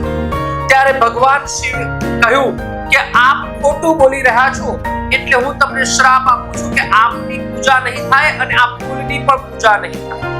અને મિત્રો ભગવાન વિષ્ણુને કહ્યું કે આપ હંમેશને માટે પાલનહાર બની રહેશો.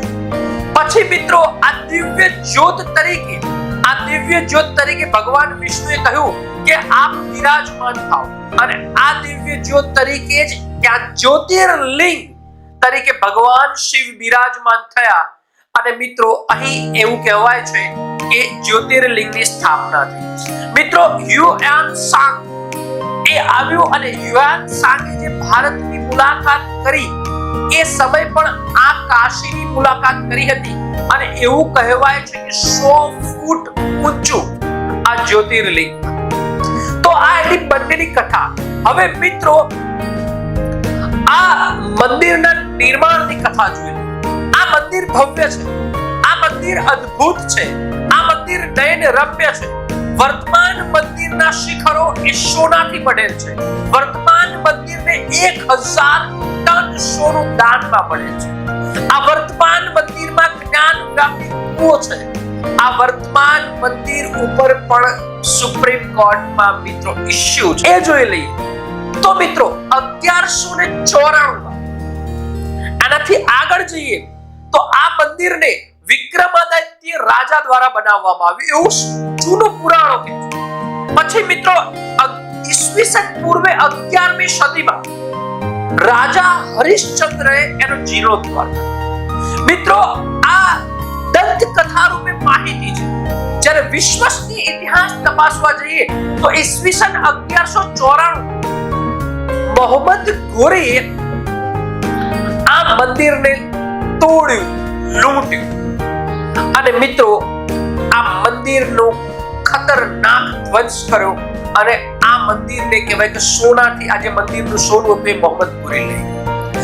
પછી મિત્રો આ મંદિરનો જીર્ણોદ્ધાર સ્થાનિક રાજાઓએ. પછી મિત્રો આ મંદિરથી આકર્ષાઈને 1447 ઈસવીસનમાં મોહમ્મદ શાહે આ મંદિરને તોડ્યું. ફરીથી મિત્રો 1585 માં રાજા અકબર, આપ જાણો છો કે રાજા અકબર એ હિન્દુ ધર્મ પ્રત્યે પણ સહિષ્ણુ રાખતો હતો, જેને દિલે ઇલાહી નામનો ધર્મ અપનાવ્યો હતો. રાજા અકબરના કહેવાય કે જે વખતે હતા ટોડરમલ નામના વ્યક્તિએ, દાસ ટોડરમલે આ મંદિરનો જીર્ણોદ્ધાર કરાવ્યો અને આ મંદિરના જીર્ણોદ્ધારમાં ટોડરમલ અને પંડિત નારાયણ ભટ્ટ એ મહત્વનો ભાગ ભજવ્યો. મિત્રો એ પછી ઈસવીસન 1632 માં શાહજહાએ આ મંદિરને તોડવા માટેનો આદેશ આપ્યો.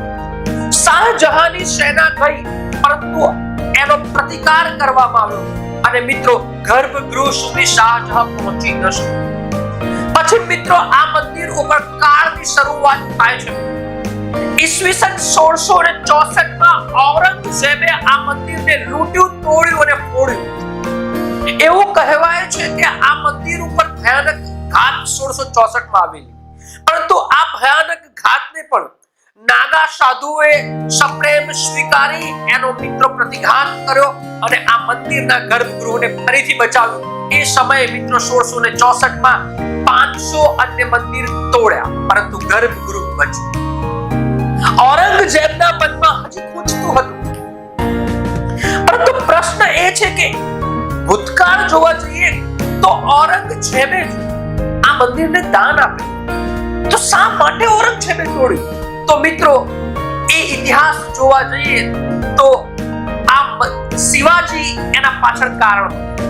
મુગલ સત્તાનો નાશ કરવા માટે શિવાજીએ પ્રતિજ્ઞા લીધી છે અને શિવાજીને માનસી ના પૌત્રએ કેદમાંથી છોડાવ્યો હોય છે અને એ માનસીના કહેવાય કે વંશજોનો નાશ કરવા માટે, એનો બદલો લેવા માટે 5 વર્ષ પછી 8મી એપ્રિલ 1969 ના રોજ ઔરંગઝેબ ફરીથી મિત્રો આ મંદિરને તોડવા માટેનો હુકમ કરે છે અને 2 સપ્ટેમ્બર 1969 ના રોજ આ મંદિરને તહશ નહશ કરી દેવામાં આવ્યું.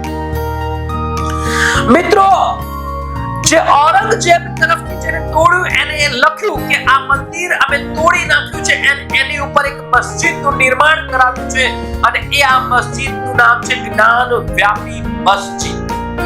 આ 1969 માં મિત્રો 4000 નાગા સાધુએ પોતાનો જીવ ગુમાવ્યો હતો આ મંદિરને બચાવવા માટે, પરંતુ ન બચાવી શક્યા. મિત્રો છેલ્લે આ શિવલિંગના ઉપર કોઈ પ્રહાર ન થાય એટલે એક નાગા સાધુ આ શિવલિંગ લઈને હાથમાં લઈ અને મિત્રો જ્ઞાન વ્યાપી આગળ એક કૂવો છે, કૂવામાં પૂછકો મારે છે અને એ ખુદ પોતાનો જીવ ત્યાગી દે છે અને જ્ઞાન વ્યાપી કૂવામાં કહેવાય કે આ શિવલિંગને મૂકી દે છે. આ રીતના આગળ વધે છે. આ મંદિરનો વર્તમાન જોવા જઈએ તો હજી એ મંદિર જ્ઞાન વ્યાપી મસ્જિદમાં મંદિર છે કે નહીં? આજે વજૂખાનું છે એટલે કે જે જ્ઞાન વ્યાપી કૂવો છે એ મિત્રો એની અંદર ફુવારો છે કે મિત્રો શિવલિંગ છે એના ઉપર હજી ચર્ચાનો વિષય છે અને સુપ્રીમ કોર્ટે પણ અમુક કહી દીધું છે કે આ મંદિરના અવશેષો છે, કારણ કે અહીં સ્પષ્ટ રીતે દેખાઈ આવે છે કે એ મસ્જિદ જ્યારે મસ્જિદ બની ત્યારે મંદિરના ખંભાઓ રાખ્યા. મિત્રો આપ પણ કોમેન્ટમાં જણાવજો કે શું જ્ઞાન વ્યાપી મસ્જિદ એ આ મંદિરના ખંભા ઉપર જ નિર્માણ થયું છે? શું આ મંદિરનું સ્ટ્રક્ચર ઉપર જ જ્ઞાનવાપી મસ્જિદ બની છે? એ આપ કોમેન્ટમાં જણાવો. મિત્રો, વર્તમાન મંદિરને જોવા જોઈએ. મલ્હારરાવ હોલકરે આ મંદિર નવનિર્માણ કરવાનું એક પ્રતિજ્ઞા લીધી, પરંતુ સ્થાનિક લોકોએ એનો વિરોધ કર્યો. પરંતુ એક દિવસ ભગવાન શિવ અહલ્યા હોલકર એટલે કે એમની પત્નીના સ્વપ્નમાં આવે છે અને કહે છે કે આ મંદિરનું નિર્માણ કરાવવું છે. અને કહેવાય કે અહલ્યાબાઈ હોલકરે જ્ઞાનવ્યાપી મસ્જિદની બિલકુલ સામે ભવ્યાતિ ભવ્ય મંદિરનું નિર્માણ કરાવ્યું. 18મી સદીમાં રાજા રણજીતસિંહે આ મંદિરને 1 ટન સોનું ગિફ્ટ એટલે કે દાનમાં આપ્યું અને એ સોનામાંથી બંને શિખરો મિત્રો સોનામય બનાવ્યા. પ્રશ્ન એ છે કે મિત્રો આ જ્ઞાનવ્યાપી કૂવો છે. એવી માન્યતા છે કે જો આ જ્ઞાનવ્યાપી કૂવામાં આપણે જોઈએ અને આપણા મિત્રો ત્યાં પડછાયો પડે તો એ શકૂન કહેવાય છે. જો પડછાયો નથી પડતો તો 6 મહિનામાં મૃત્યુ થાય છે.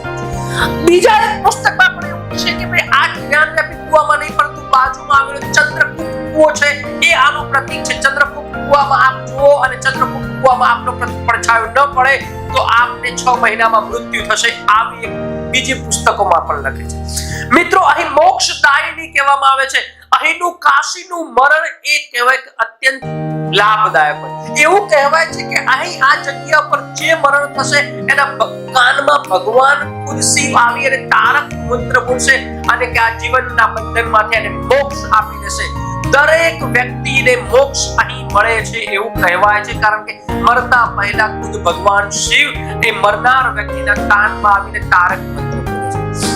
મિત્રો, અહીં મુક્તિ ભવનનું નિર્માણ થયું છે કે જેમાં 12 ખંડ છે અને મિત્રો જ્યારે આપનું મૃત્યુ થાય નજીક હોય ત્યારે ત્યાં તમને 2 સપ્તાહ માટે રોકાવાની મંજૂરી આપે છે અને રોજ એના ઉપર કહેવાય મિત્રો પૂજારીઓ કહેવાય કે પાણી છાંટી અને એને મોક્ષ માટે અર્પણ કરે છે. એવું મુક્તિ ભવન પણ આવેલું છે. મિત્રો, અહીં 80 ઘાટ છે, દશાશ્મેવ ઘાટ છે અને કહેવાય કે આ 5 કિલોમીટર લાંબી નગરી એ મોક્ષદાયિની નગરી છે. અને મિત્રો, આ જ્યોતિર્લિંગના દર્શન કરવાથી મોક્ષ મળી જાય છે. તો આશા રાખું છું કે આપનું મરણ પણ ક્યારેક કાશીમાં લખાય અને આપને પણ મોક્ષ મળે. આજે આપણે 8મા જ્યોતિર્લિંગની સફરે જવાનું છે. આ સફર દૂર નહીં, ગુજરાતના પડોશી રાજ્ય મહારાષ્ટ્રના નાસિક જિલ્લાના ત્રયંબક ગામે છે અને એ ગામના નામ પરથી આ જ્યોતિર્લિંગનું નામ ત્રયંબકેશ્વર જ્યોતિર્લિંગ પડ્યું છે. મેં અગાઉ પણ કહ્યું છે કે દરેક જ્યોતિર્લિંગને પ્રકૃતિનું સાનિધ્ય મળ્યું છે. એવી જ રીતે આ જ્યોતિર્લિંગને દક્ષિણની ગંગા એટલે કે ગોદાવરીનું સાનિધ્ય મળ્યું છે અને બ્રહ્મગીરી નામની પર્વતમાળાનું સાનિધ્ય મળ્યું છે. તો મિત્રો, આ જ્યોતિર્લિંગમાં પહેલા આ જ્યોતિર્લિંગના ઉદ્ભવની કથા સાંભળી લઈએ, પછી મંદિરનો ઇતિહાસ જોઈ લઈએ. મિત્રો, આ જ્યોતિર્લિંગની કથા એવી છે કે અહીં એટલે કે આ ગામમાં ત્રયંબક ગામમાં ઋષિ મુનિઓ રહેતા હતા. એમાં એક ગૌતમ ઋષિ હતા અને એમની એક પત્ની અહલ્યા હતી. મિત્રો, ઘણા સમય સુધી વરસાદ ન પડ્યો. દુષ્કાળની પરિસ્થિતિ ઊભી થઈ એટલે કે ગૌતમ ઋષિએ તપસ્યા સ્ટાર્ટ કરી. ઇન્દ્રદેવને રીઝાવ્યા અને ઇન્દ્રદેવને પ્રગટ કર્યા અને ઇન્દ્રદેવ પાસે એવું વરદાન માંગ્યું કે મારા આ સમગ્ર વિસ્તારમાં આપ ક્યારેય દુષ્કાળ ન પાડો, એક એવું વરદાન આપો.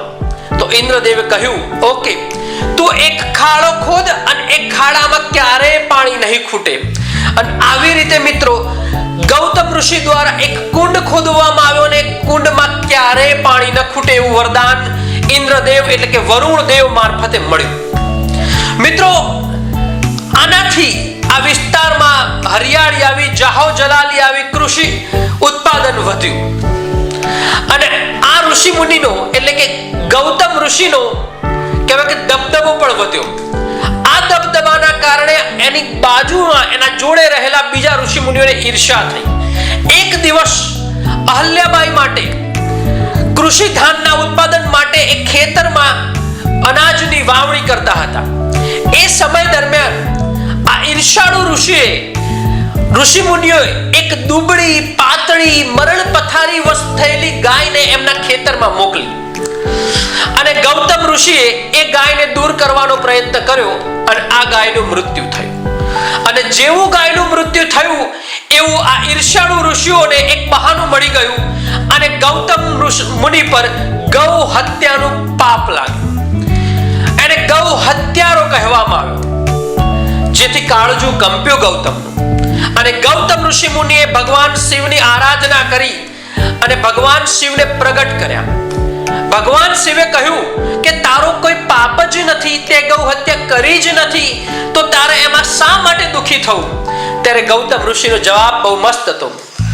સાહેબ, એટલે કે ભગવાન, સારું થયું કે આ પાપ મારા ઉપર આવ્યું અને મેં તપસ્યા કરીને આપના દર્શન મેળવ્યા. ઓકે, શિવ પ્રસન્ન થયા આ વાતથી અને શિવ ભગવાન પાસે બે વરદાન ગૌતમ ઋષિએ માંગ્યા. ગૌતમ ઋષિ એક વરદાન માંગ્યું કે અહીં દક્ષિણની ગંગા રૂપે ગોદાવરી નદીનું અવતરણ કરો, અને બીજું કે આ જગ્યાએ આપ ખુદ બિરાજમાન થાઓ. તો એવી જ બંને પ્રાર્થનાને ભગવાન શિવે કબૂલી અને અહીં આ જગ્યાએ એટલે કે દક્ષિણની ગંગા એટલે કે ગોદાવરી નદીનું ઉદ્ગમ કરાવ્યું ત્રંબક જગ્યાએથી. અને મિત્રો, અહીં જ શિવ એ ત્રિનેત્ર સાથે, ત્રણ નેત્ર એટલે કે શિવ, બ્રહ્મા અને મહેશ સાથે અહીં જ્યોતિર્લિંગ સ્વરૂપે બિરાજમાન થયા. અને આ હતી એની કથા.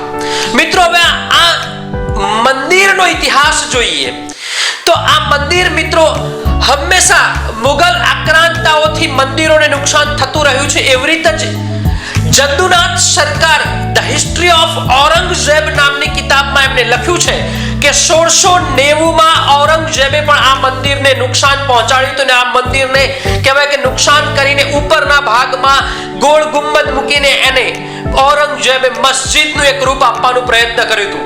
જદ્દુનાથ સરકારે ત્યાં સુધી લખ્યું છે કે ઔરંગઝેબે આ શહેરનું નામ નાસિકના બદલે કંઈક બીજું પાડ્યું હતું. મિત્રો, સમયનું પૈડું ઘૂમ્યું, મુગલો નબળા પડતા થયા અને મરાઠાની શક્તિનો વિસ્તાર થયો. મરાઠાઓએ મુગલ ઉપર આક્રમણ કર્યું અને મુગલોને હરાવ્યા. અને આવા સમયે મિત્રો ત્રીજા પેશવા એટલે કે બાલાજી, નાનાજી પેશવા તરીકે ઓળખે છે. મિત્રો, એમને 1755 થી લઈ અને 1786 એટલે કે 31 વર્ષ સુધી 16 લાખ રૂપિયાનું દાન કરીને આ મંદિરનો જીર્ણોદ્ધાર કરાવ્યો. મિત્રો, આ મંદિર અનોખું છે, આ મંદિર રહસ્યમય છે, આ મંદિર વિશ્વસનીય છે, આ મંદિર અકલ્પનીય છે. આ મંદિર એ વૈજ્ઞાનિકો માટે એક પહેલી સમાન છે. સમગ્ર મંદિર કાળા પથ્થરોથી બનેલું છે. આ મંદિર ભારતના 12 જ્યોતિર્લિંગોમાંથી એક એવું અલગ જ્યોતિર્લિંગ છે કે અહીં મિત્રો જ્યોતિર્લિંગ જમીનથી ઉપર નહીં, જમીનથી નીચે છે ને ગજબની વાત. મિત્રો, જોવા જઈએ તો આના ગર્ભગૃહની વાત કરવામાં આવે તો મિત્રો જ્યારે ગર્ભગૃહમાં પ્રવેશીએ છીએ ત્યારે મિત્રો એક આંખ રૂપે જ્યોતિર્લિંગ આપણને જોવા મળે છે. અને એનું વિશેષ દર્શન કરતા મિત્રો આ જ્યોતિર્લિંગની અંદર 3 નાના નાના લિંગ જોવા મળે છે. અને આ 3 નાના નાના લિંગ એ 3 દેવોનો વાસ સૂચવે છે. અહીં 3 દેવો બિરાજમાન છે, વિષ્ણુ, બ્રહ્મા અને મહેશ. મિત્રો, બીજી આ કથા જોવા જઈએ તો મિત્રો આ જ્યોતિર્લિંગની સામે જે નંદી એટલે કે ભગવાન શિવનું વાહન છે, ત્યાં કહેવાય છે કે જો નંદીના કાનમાં તમે તમારી જે પણ મનોકામના છે કહેશો તો એ નંદી ભગવાન જોડે પહોંચાડશે અને તમારી મનોકામના નંદી પૂર્ણ કરશે. ત્રીજું મિત્રો, અહીં કૃષાવ્રત નામનો કુંડ એ મહત્વનું છે. એવું કહેવાય છે કે આ કુંડમાં વારંવાર પાણી ખૂટતું હતું. એટલે ગૌતમ ઋષિએ કુશા એટલે ઘાસથી આ કુંડના કહેવાય કે બાંધી દીધા, દરવાજા બંધ કર્યા અને પછી આ કુંડમાં પાણી ખૂટતું બંધ થઈ ગયું. મિત્રો, દર શિવરાત્રીએ આ કુંડમાં નાહવાનો એક અદમ્ય કહેવાય કે લાભ હોય છે. અહીં મિત્રો પિતૃદોષની પૂજા થાય છે, અહીં કાલ સર્પની પૂજા થાય છે, અહીં મોક્ષ પ્રાપ્તિની પૂજા થાય છે. મિત્રો, અહીં એક ગુફા આવેલી છે. એક ગુફા રહસ્યમય છે. અહીં સામાન્ય પ્રજાને આ ગુફામાં જવા દેવામાં આવતું નથી, પરંતુ કહેવાય છે કે મંદિરના વિશેષ પૂજારીઓ અને સરકારની મંજૂરી લઈને જ આ ગુફામાં પ્રવેશ કરાય છે. આ ગુફામાં નાનું ઝરણું છે અને આ ગુફામાં શિવલિંગ પણ છે. મિત્રો, આ મંદિરની બાજુમાં એટલે કે એક ઉપર શિવલિંગ આવેલું છે. શિવલિંગને હીરા જડિત ચડાવવામાં આવે છે. અને આ હીરા જડિત મિત્રો કહેવાય છે કે નાના સાહેબ પેશવાએ દાનમાં આપેલું હતું. આ હીરા જડિતનું દર્શન મિત્રો દરરોજ 4 થી 5 ના સમય સુધી થાય છે, સોમવારે. ઓકે. અને મિત્રો આ જ્યારે શિવલિંગ ત્રિનેત્રેશ્વર નીચે છે એ શિવલિંગના દર્શન કરવા માટે મિત્રો સવારની આરતી પછી પંચમુખી ચાંદીનો મુગટ પહેરાવી દેવામાં આવે છે. મિત્રો અહીંની એક રસપ્રદ સ્ટોરી છે, માને આમાં ના આવે એવી સ્ટોરી છે. એ છે નાશક હીરો. ભગવાન શિવની એક આંખમાં નાના સાહેબ દ્વારા નાશક હીરો દાનમાં આપ્યો છે. અને આ કહેવાય છે આ હીરો જ એ અહીંની જાહો જલાલી, અહીંની કહેવાય શ્રદ્ધાનું પ્રતીક છે. મિત્રો આ હીરા ઉપર સૂર્યનું પ્રથમ કિરણ પડે છે અને આ કિરણના કારણે મિત્રો આખું મંદિર દૈદીપ્યમાન થાય છે. પરંતુ મિત્રો સમયનું ચક્ર ફરે છે. મિત્રો મરાઠા ઉપર અંગ્રેજોનો વિજય થાય છે. આંગ્લ મરાઠા યુદ્ધ પછી મરાઠાઓ નબળા પડે છે અને અંગ્રેજોનો વિજય થાય છે. અને મિત્રો આ વિજયમાં આ નાશક હીરો પણ અંગ્રેજો ચોરે છે. નાશક હીરો અને અલભ્ય રત્ન જડિત હીરાઓ અને ઝવેરાતો પણ ચોરાય છે. મિત્રો આ એ જ હીરો હતો કે જે ગોલકુંડાની ખાણમાંથી મળ્યો હતો. મિત્રો આ એ જ હીરો હતો કે જે દુનિયાના ટોપ 20 હીરાઓમાં એની ગણના થાય છે. એ જ હીરો છે જ્યાંથી કોહિનૂર મળ્યો છે, ત્યાંથી જ આ હીરો મળ્યો છે. મિત્રો આ હીરો ચોરી અને તે સમયના ગવર્નર વોરન હેસ્ટિંગ્સને આપવામાં આવે છે. પરંતુ મિત્રો આ હીરો અહીંથી ગયા પછી એ હંમેશા ગરીબીનું પ્રતીક છે. આ હીરો મિત્રો દુષ્ભાગ્યનું પ્રતીક છે. આ હીરો એ જેની પાસે જાય છે તેની મિત્રો કમજોરીનું પ્રતીક બને છે. આ હીરો લંડન જાય છે. તંગીના કારણે મિત્રો રુડોલ્ફ નામના હીરા ઝવેરાતને વેચવામાં આવે છે 3000 યુરોમાં. ડ્યુક ઓફ વેસ્ટર્ન એને ખરીદે છે અને ખબર નથી ડ્યુક ઓફ વેસ્ટર્નની મિત્રો જેવો હીરો એની પાસે આવે છે એના ઘરમાં પારિવારિક ઝઘડા ઉત્પન્ન થાય છે અને એની જિંદગી તબાહ થઈ જાય છે. એવામાં દ્વિતીય વિશ્વયુદ્ધ આવે છે અને દ્વિતીય વિશ્વયુદ્ધ સમયે મિત્રો હિટલરની સેના એ ઉગ્ર રૂપ ધારણ કરે છે. હિટલરની સેનાથી આ હીરાને બચાવવા માટે એક જગ્યાએ સંતાડી દેવામાં આવે છે. પછી મિત્રો સમય જતા હીરો અમેરિકામાં મળે છે. અમેરિકામાં પણ જેને મિત્રો આ હીરો ખરીદ્યો છે એની મિત્રો પડતીની શરૂઆત થાય છે. અને એટલી ભયાનક પડતી થાય છે કે આ હીરો એક વ્યક્તિ જોડે ટકતો જ નથી, ફર્યા કરે છે. અને છેલ્લે એવું કહેવાય છે કે આ હીરો સાઉદી અરેબિયાના પ્રિન્સે કોઈ ગવર્નરને કોઈ કલેક્ટરને વેચ્યો કે જે જૂની વસ્તુઓ ભેગી કરે. અને ત્યાં પણ મિત્રો આ હીરો પતનનું કારણ બને છે. એવું કહેવાય છે કે જ્યાં સુધી આ હીરો એના મૂળ સ્થાને એટલે કે ભગવાન શિવની આંખ ઉપર નહીં આવે ત્યાં સુધી આ હીરો એક વ્યક્તિ પાસે ટકશે નહીં.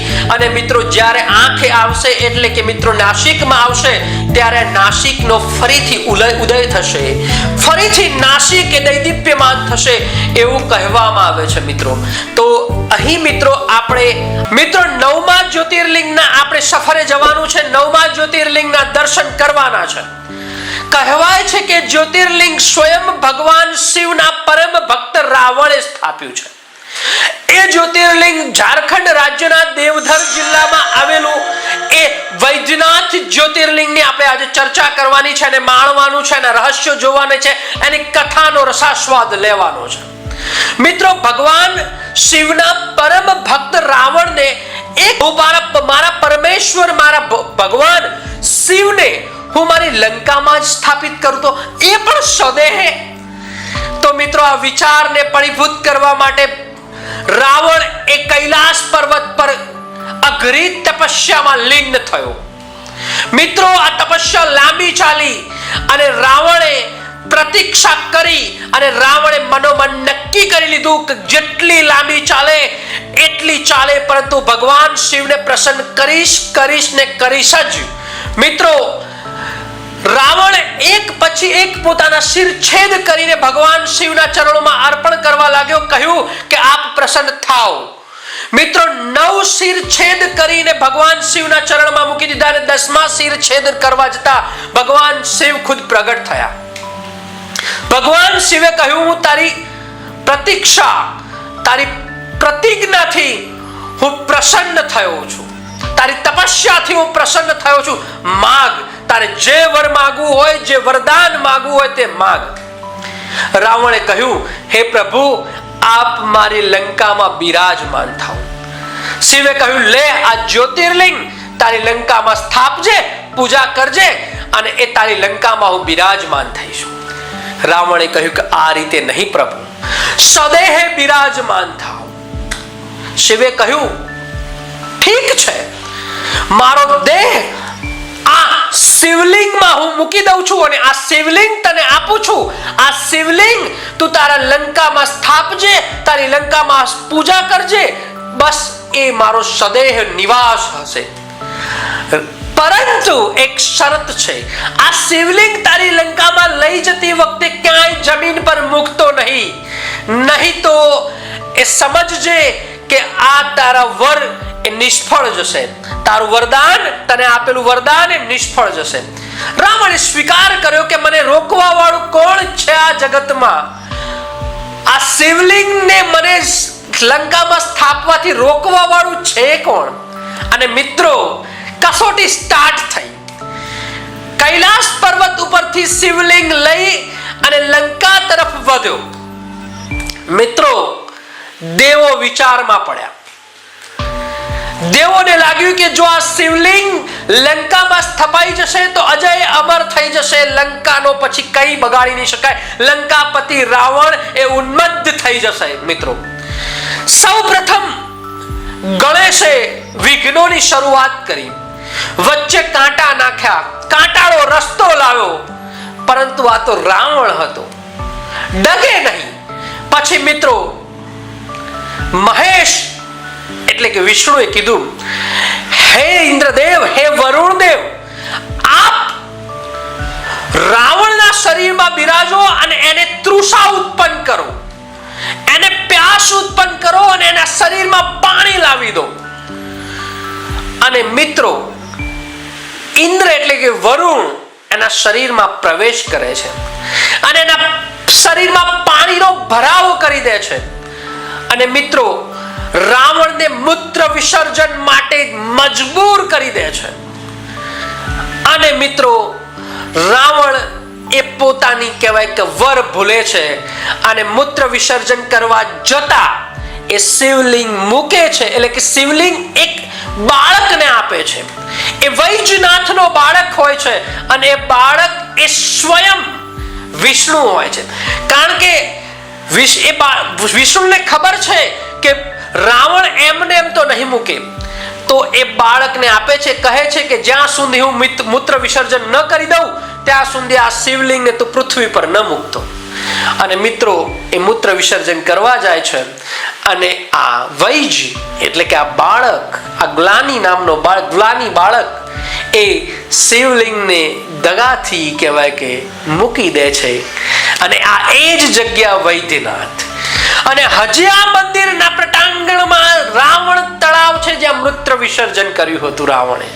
મિત્રો, આને બિલકુલ 8 કિલોમીટર દૂર આ એ જ જગ્યાની બાજુમાં છે કે જ્યાં પાર્વતીના કે જેવા મિત્રો કહેવાય કે શક્તિપીઠ બન્યા હતા, એ શક્તિપીઠમાં એનું હૃદય પડ્યું. મિત્રો, આમ આ વૈજનાથની બિલકુલ બાજુમાં મિત્રો એનું હૃદય પડ્યું હતું. મિત્રો, આ 12 જ્યોતિર્લિંગમાંનું એક એવું જ્યોતિર્લિંગ છે જે સ્મશાન ઉપર બનેલું છે, સ્મશાન ઉપર મુકાયું છે. અને એટલે જ મિત્રો એનું મહિમા વધુ થઈ જાય છે. અહીંની આ એ જગ્યા છે જ્યાં અહીંની ભારતની ગ્રેવિટી અહીંયા છે, ભારતના ગ્રેવિટીનું કેન્દ્ર બિંદુ અહીંયા છે. અને એટલા માટે મિત્રો આના દર્શન અદ્ભુત છે, મહાત્મ્ય વાળા છે, અલૌકિક છે. અને મિત્રો, આ વૈદ્યનાથ ના મંદિરના દર્શન કરતા દરેક શિવલિંગ ઉપર પાણી ચડે છે, પરંતુ અહીં તો એવું લાગે છે કે પાણી સ્વયં પ્રભુ શિવ પી રહ્યા હોય એવું આ શિવલિંગ છે. મિત્રો, અહીં જે ઉપર પંચ ત્રિશૂળ છે, દરેક ત્રિશૂળમાં 3 શૂળ હોય છે, પરંતુ આ મંદિરના શિખર ઉપર પંચશૂળ છે. મિત્રો, આ સવામણ સોનાનું ત્રિશૂળ બનેલું છે અને બાજુમાં આવેલું પાર્વતીનું મંદિર જ્યાં પણ પંચ ત્રિશૂળ છે જ્યાં સવા મણ ચાંદીનું આ ત્રિશૂળ બનેલું છે. શિવરાત્રીના 2 દિવસ પહેલા મિત્રો આ ત્રિશૂળને ઉતારવામાં આવે છે અને આ ત્રિશૂળને મિત્રો સાફ સફાઈ કરી શણગાર સજી અને શિવરાત્રીના આગલા દિવસે એની ફરીથી પૂજા કરીને ત્યાં મૂકવામાં આવે છે. તો આ એક એવું મંદિર છે જ્યાં પંચ ત્રિશૂળ છે. એટલે આ મંદિર એ મોક્ષ માત્રનું મંદિર છે. આ મંદિર મિત્રો અહીં કાવડ યાત્રાની એક શરૂઆત થાય છે. અહીં કાવડી લોકો મિત્રો પોતાની શ્રદ્ધાથી અહીં જાય છે અને ભગવાન શિવના દર્શન કરે છે. તો અને આનું નામ દેવધર એટલે દેવોનું ઘર છે. અહીં દેવો બિરાજમાન થયેલા છે. અને અહીં મિત્રો જ્યારે જમીન ઉપર શિવલિંગને મૂક્યું ત્યારે મિત્રો રાવણે પ્રયત્ન કર્યો તો હજી આ શિવલિંગને ઊંચું કરી દઉં, આ શિવલિંગને ઉઠાવી દઉં અને આ શિવલિંગને લઈ જઈને લંકામાં સ્થાપું. અને મિત્રો એટલું બળ એ શિવલિંગ ઉપર લગાવ્યું હતું કે રાવણના અંગૂઠાની છાપ હજી આ શિવલિંગ ઉપર છે. એટલું બળ લગાવ્યું હતું, પરંતુ શિવલિંગ ટસનું મસ નહોતું થયું અને રાવણ એ વરદાન ચૂકી ગયો હતો. આજે મિત્રો 10મા જ્યોતિર્લિંગની સફર કરવાની છે. આ સફર એટલે એમ કહી શકાય કે એક બાજુ મોહન અને એક બાજુ શિવ, એક બાજુ ચક્ર તો એક બાજુ ત્રિશૂળ છે, એક બાજુ શંખ છે તો એક બાજુ મોરલી છે મિત્રો. એટલે કે ગુજરાત રાજ્યના દ્વારિકા જિલ્લામાં આવેલા નાગેશ્વર જ્યોતિર્લિંગની સફર કરવાની છે મિત્રો. દ્વારકાથી 25 કિલોમીટર દૂર અને સોમનાથથી 217 કિલોમીટર દૂર આ નાગેશ્વર જ્યોતિર્લિંગ આવેલું છે મિત્રો. આ મંદિર અદ્ભુત છે. આ મંદિરને દરિયાઈ થપાટો વાગ્યા કરે છે અને દરેક થપાટ એ મંદિરના પથ્થરને પૂછે છે કે ક્યારેક ને ક્યારેક તો હું તને તોડીશ. અને દરેક થપાટનો મંદિરનો પથ્થર જવાબ આપે છે, તું તોડવાની તો વાત છોડ, 1 ઇંચ પણ અમારું બગાડી શકે નહીં. મિત્રો કેટલાય વાવાઝોડા આવ્યા, કેટલાય થપાટો વાગી, પરંતુ આ મંદિરની એક પથ્થરની કાંકરી પણ બગાડી ન શકી. મિત્રો આ મંદિરની કથા શિવ પુરાણમાં છે જેનું વર્ણન કરું છું. આ જગ્યાને દારૂકા વન તરીકે ઓળખવામાં આવતું, એટલે કે દારૂકા જંગલ. આ વનમાં દારૂક નામનો રાક્ષસ અને દારૂકી નામની રાક્ષસણી રહેતી હતી. દારૂક નામના રાક્ષસને બ્રહ્મા તરફથી વરદાન હતું કે જ્યાં સુધી દારૂકી તારી બાજુમાં છે, તારી પડખે છે, ત્યાં સુધી તને કોઈ નહીં મારી શકે. જ્યારે દારૂકી નામની રાક્ષસણીને માં પાર્વતી તરફથી વરદાન હતું કે તું આ જંગલને તું ધારે તે જગ્યાએ ધારે તે સમયે આ સાથે લઈ જઈ શકે છે. સીધો જ પ્રશ્ન છે કે આ બંને અજય અમર છે મિત્રો. આ બંને વરદાનથી ઉન્મત્ત થઈ ગયા. દારૂક નામનો રાક્ષસ અહીંના પશુ, અહીંના વ્યક્તિઓને રંજાડવા લાગ્યો. અહીંના ઋષિ મુનિઓના હવનને ભંગવા નાખ્યો, હવનમાં હાડકા નાખવા નાખ્યો. એનો એક જ મંત્ર હતો, અહીં રહેનાર દરેક જીવ સૃષ્ટિ મારું જ સ્મરણ કરે, બીજા કોઈનું નહીં. પરંતુ મિત્રો પડકાર હતો સુપ્રિયા નામનો વૈશ્ય. એ માત્ર ને માત્ર ઓમ નમો શિવાય નામનો મંત્ર સિવાય બીજો કઈ જ જપતો નહોતો મિત્રો. જેનાથી દારૂક નામનો રાક્ષસ ચીડાયો અને એને મારવાની પ્રતિજ્ઞા લીધી.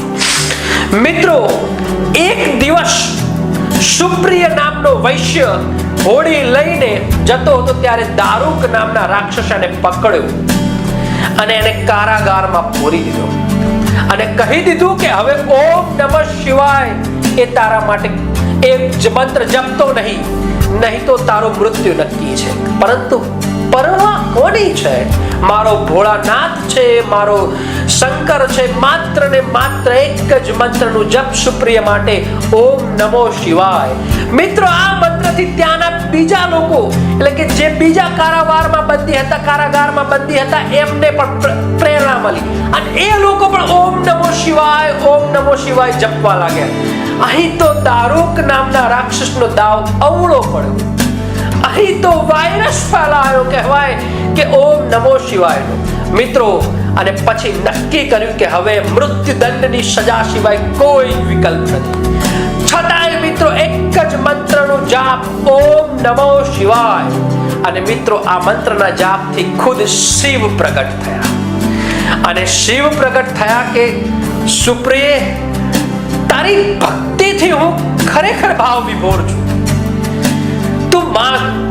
ત્યારે સુપ્રિયે માગ્યું કે બસ આ પ્રજાને આ દારૂક નામના રાક્ષસથી મુક્તિ આપો, બસ એ જ મારા માટે તો તમારું વરદાન હશે. મિત્રો ભગવાન શિવે સુપ્રિયને પાશુપાથ નામનું અસ્ત્ર આપ્યું અને આ અસ્ત્રથી દારૂક અને દારૂકીનો વધ કરી નાખ્યો. મિત્રો અને અહીં ફરીથી મિત્રો જાહો જલાલી પ્રકૃતિ ખીલવાનું સ્ટાર્ટ કર્યું. અને ભગવાન શિવ અહીં જ સર્પ સાથે એટલે કે વાસુકી નાગ સાથે જ્યોતિર્લિંગ સાથે બિરાજ્યા અને એ જગ્યાએ નાગેશ્વર બન્યું. મિત્રો આ મંદિર અદ્ભુત છે. આ મંદિરની આગળ 80 ફૂટ ઊંચી શિવની પ્રતિમા છે. એની આંખો દરિયા તરફ છે અને કહેતી હોય છે કે મોહન, તારી નગરીને હું કંઈ જ નહીં થવા દઉં, તારી દ્વારકાની નગરીની હું રક્ષા કરીશ, આ દરિયો તારી નગરીનું કંઈ જ બગાડી નહીં શકે. મિત્રો અને ઉન્મત્ત કહેવાય કે આ મૂર્તિના જ્યારે આપણે દર્શન કરીએ છીએ તો અંદરો અંદર તેજ આવી જાય એવી આ મૂર્તિ છે. આપ જાઓ તો અવશ્ય જોજો. મિત્રો શ્રાવણ માસમાં અહીં ભક્તોની ભીડ હોય છે, ઘોડાપુર હોય છે અને જન્માષ્ટમીની તો વાત જ છોડો. અહીં કહેવાય છે કે માનવ મહેરામણ ઉપડે છે. મિત્રો આ મંદિરના દરેક પથ્થર ઉપર નાગની કોતરણી છે, રહસ્યમય છે. દરેક પથ્થર મિત્રો એ નાગનું કંઈક ને કંઈક ચિહ્ન મૂકી જાય છે અને કેવું કહે છે કે નાગ એ શક્તિનું પ્રતીક છે. મિત્રો આ મંદિર, સમગ્ર મંદિર કાળા પથ્થરોથી બનેલું છે. તો મિત્રો આજે મિત્રો 11મા જ્યોતિર્લિંગની સફરે જવાનું છે. એ જ્યોતિર્લિંગ ભારતની ભૂમિનો અંત છેડે છે. એ જ્યોતિર્લિંગને રામેશ્વરમ એટલે કે રામના ઈશ્વર તરીકે ઓળખવામાં આવે છે. અને આ જ્યોતિર્લિંગ એ જ મિત્રો જ્યોતિર્લિંગ છે કે જે તમિલનાડુના પમ્બન દ્વીપ ઉપર આવેલું છે. મિત્રો આ જ્યોતિર્લિંગ અદ્ભુત છે. આ મંદિર અવિશ્વસનીય છે, અકલ્પનીય છે અને આ મંદિર એ વિજ્ઞાનીઓ માટે ઘટ રહસ્ય છે. મિત્રો પહેલા આ જ્યોતિર્લિંગની કથા સમજી લઈએ. મિત્રો ભગવાન રામે રાવણ ઉપર વિજય મેળવી રાવણનું વધ કરી અને માતા સીતાને રાવણના ચુંગલમાંથી છોડાવી અને પરત આવ્યા. મિત્રો જ્યારે પરત આવ્યા ત્યારે ઋષિ મુનિઓએ શ્રી રામને એક સલાહ આપી કે હે રામ, આપે ભલે રાવણનું વધ કર્યું હોય પણ રાવણ એ પરમ શિવ ભક્ત હતો અને એટલે આપને ભક્ત હત્યા એટલે કે બ્રહ્મ હત્યાનું પાપ લાગ્યું છે, એમાંથી તમારે મુક્તિ મેળવવી પડશે. રામ પણ જાણતા હતા કે રાવણ એ પરમ શિવ ભક્ત હતો અને આ બ્રહ્મ હત્યાનું મને પાપ લાગ્યું છે. તો મિત્રો રામે કહ્યું તો આના માટે મારે શું કરવું પડે? તો મિત્રો ઋષિ મુનિઓ કહ્યું કે તારે શિવની ઉપાસના કરવી પડશે, શિવને પ્રસન્ન કરવા પડશે અને આ બ્રહ્મ હત્યામાંથી તારે મુક્ત થવું પડશે. તો રામે સહર્ષ સ્વીકાર કર્યો. ગંધમર્દાના પર્વત ઉપરથી રામે હનુમાનને એક સૂચના આપી કે હનુમાન, મારે શિવની તપસ્યા કરવા માટે મારે એક લિંગ જોશે, શિવલિંગ જોશે અને એ શિવલિંગ આપ હિમાલયમાંથી મેળવી આવો. અને મિત્રો આપ જાણો છો કે રામનું સૂચન, રામની આજ્ઞા એ હનુમાન માટે કહેવાય કે એક સ્વામીની આજ્ઞા જેવી માનવામાં આવે છે. અને મિત્રો એ ગંધમર્દના પર્વત ઉપરથી હનુમાને છલાંગ લગાવીને શિવલિંગ લેવા માટે હિમાલય તરફ પ્રયાણ કર્યું. મિત્રો સમય વીતતો ગયો પણ હનુમાન શિવલિંગ લઈને પરત ના આવ્યા. ત્યારે ઋષિ મુનિઓએ રામને કહ્યું કે રામ, હજી હનુમાન આવ્યા નથી અને સમય વીતતો જાય છે.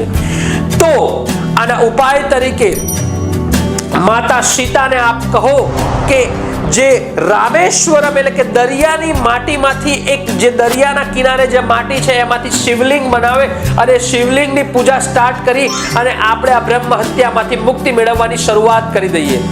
ત્યારે મિત્રો માતા સીતાએ એ જગ્યાએ ભીની માટીમાંથી શિવલિંગનું સર્જન કર્યું અને મિત્રો એ શિવની ઉપાસના સ્ટાર્ટ કરી. અત્યારે હાલ પણ તમે મિત્રો રામેશ્વર દર્શન કરવા જાઓ છો ત્યારે દરેક શ્રદ્ધાળુઓએ જ્યારે મિત્રો એ દરિયા કિનારે જાય છે ત્યારે એક માટીનું શિવલિંગ અવશ્ય બનાવે છે મિત્રો.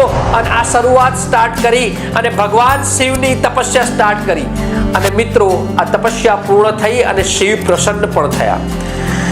મિત્રો એ સમય દરમિયાન વચમાં હનુમાન શિવલિંગ લઈને પરત આવ્યા અને હનુમાનને જાણ થઈ કે મારા આવ્યા પહેલા શિવ સ્તુતિ સ્ટાર્ટ થઈ ચૂકી હતી, શિવ ઉપાસના સ્ટાર્ટ થઈ ચૂકી હતી.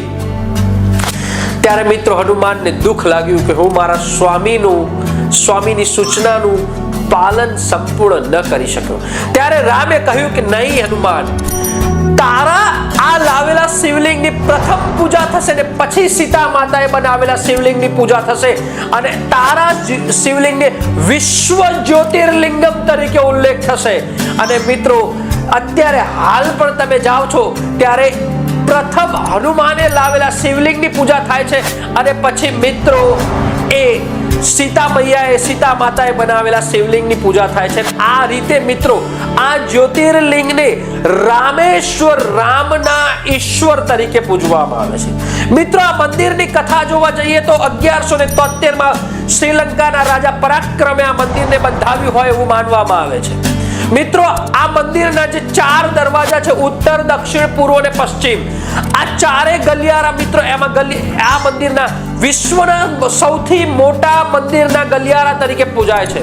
મિત્રો પૂર્વ તરફનું જે ગોપુરમ છે ત્યાં 10 મંજિલા ઊંચું છે અને પશ્ચિમ તરફનું ગોપુરમ છે તે મિત્રો 7 મંજિલા ઊંચું છે. આ મંદિર અલંકૃત જડાયેલું છે મિત્રો. આ મંદિરની કલાકારી એ અદ્ભુત છે, અવિશ્વસનીય છે મિત્રો. પરંતુ અહીંના થોડા નિયમો છે એ જાણી લઈએ મિત્રો. જ્યારે શિવ સ્તુતિ માટે રામ બેઠા ત્યારે મિત્રો એક દરિયામાં છે અગ્નિ તીર્થમ, ત્યાં પહેલા એ સ્નાન કર્યું. પછી મિત્રો આપ જાણો છો કે દરિયાનું પાણી ખારું હોય છે.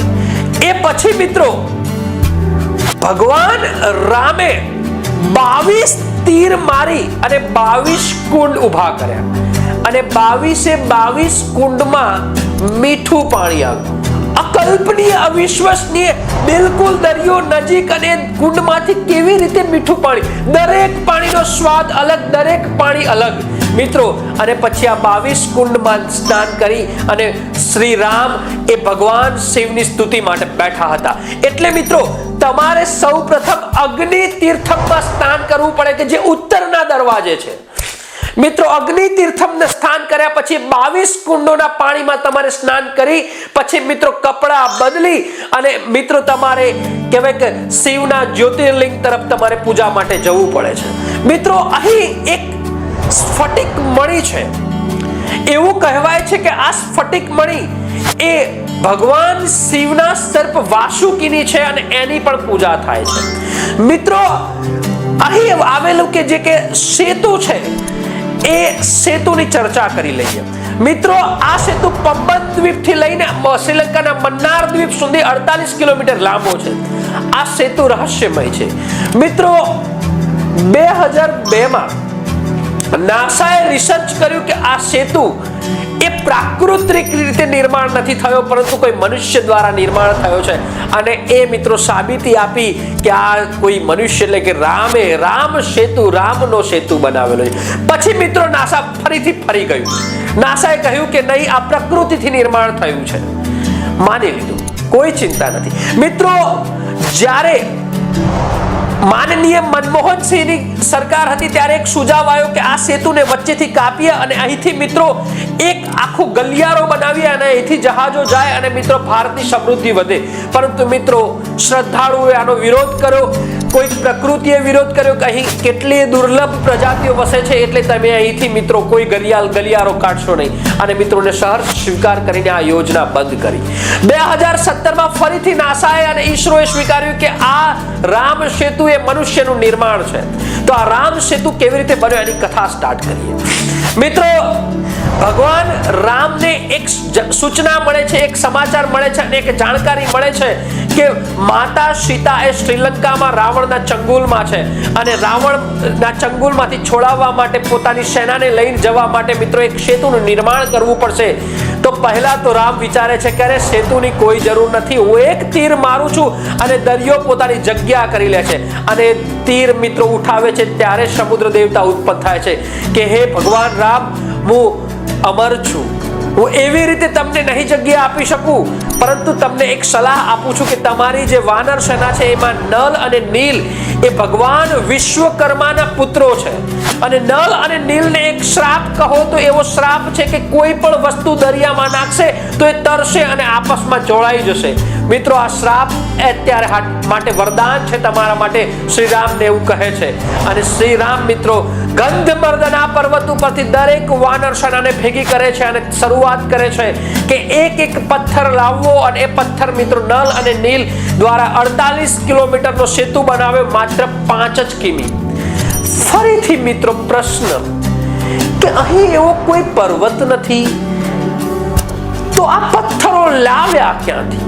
અરે છોડો, પથ્થરો લાવ્યા ક્યાંથી એ વસ્તુ વિષય જ નથી, પરંતુ અત્યારે હાલ પણ તમે રામેશ્વર મુકામે જાવ છો ત્યારે મિત્રો એ પથ્થરો તરતા તમને જોવા મળે છે. આ અલગ પથ્થર ક્યાંથી? આ કેવો પથ્થર છે કે જે પાણીમાં તરે?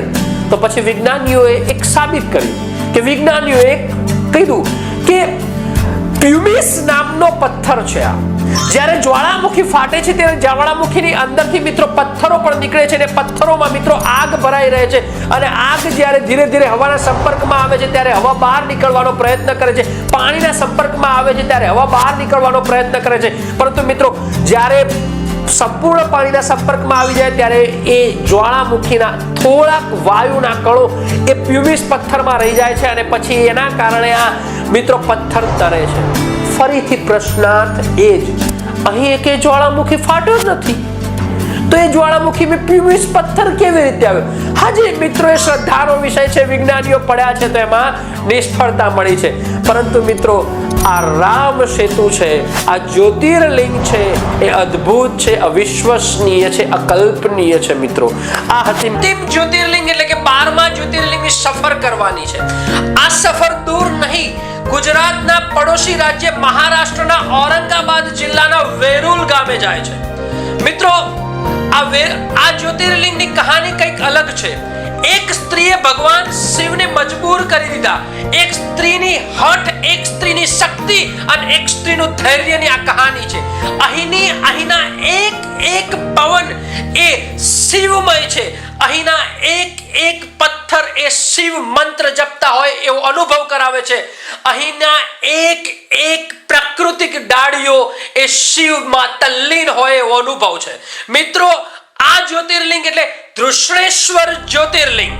મિત્રો આ જ્યોતિર્લિંગની કથા શિવ પુરાણમાં વર્ણિત છે. એ કથામાં એક સુધર્મા નામનો બ્રાહ્મણ હોય છે અને સુદેહા નામની બ્રાહ્મણની પત્ની હોય છે. બંને પોતાનું સુખમય જીવન જીવતા હોય છે, બંને પોતાની ભક્તિમય જીવન જીવતા હોય છે, બંને પૈસે ટકે સંપૂર્ણ રીતે સુખી હોય છે. પરંતુ એક તકલીફ છે કે એમને પુત્ર સુખ પ્રાપ્ત ન થતું.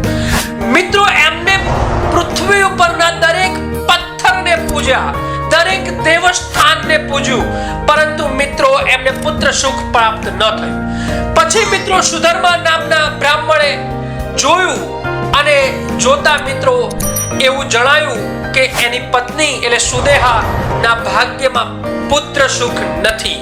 તો એથી મિત્રો સમાજથી પ્રેરાઈને, સમાજના કહેવાથી સુદેહાએ પોતાની નાની બહેન ગુષ્મા સાથે સુધર્માના લગ્ન કરાયા. એટલે કે બે બહેનોના લગ્ન સુધર્માના સાથે. નાની બહેનના લગ્ન એટલા માટે સુદેહાને કરવા પડ્યા કે સુદેહાને પુત્ર સુખ નહોતું પ્રાપ્ત થતું. મિત્રો અને ગુષ્મા એ શિવ તલ્લીન હતી. ગુષ્મા નાનપણથી એ શિવ તલ્લીન હતી. તે દરરોજ મિત્રો 101 શિવલિંગ માટીના બનાવે, એની પૂજા કરે અને એને મિત્રો એક તળાવમાં મૂકી દે. આ એનું નિત્ય ક્રમ હતો.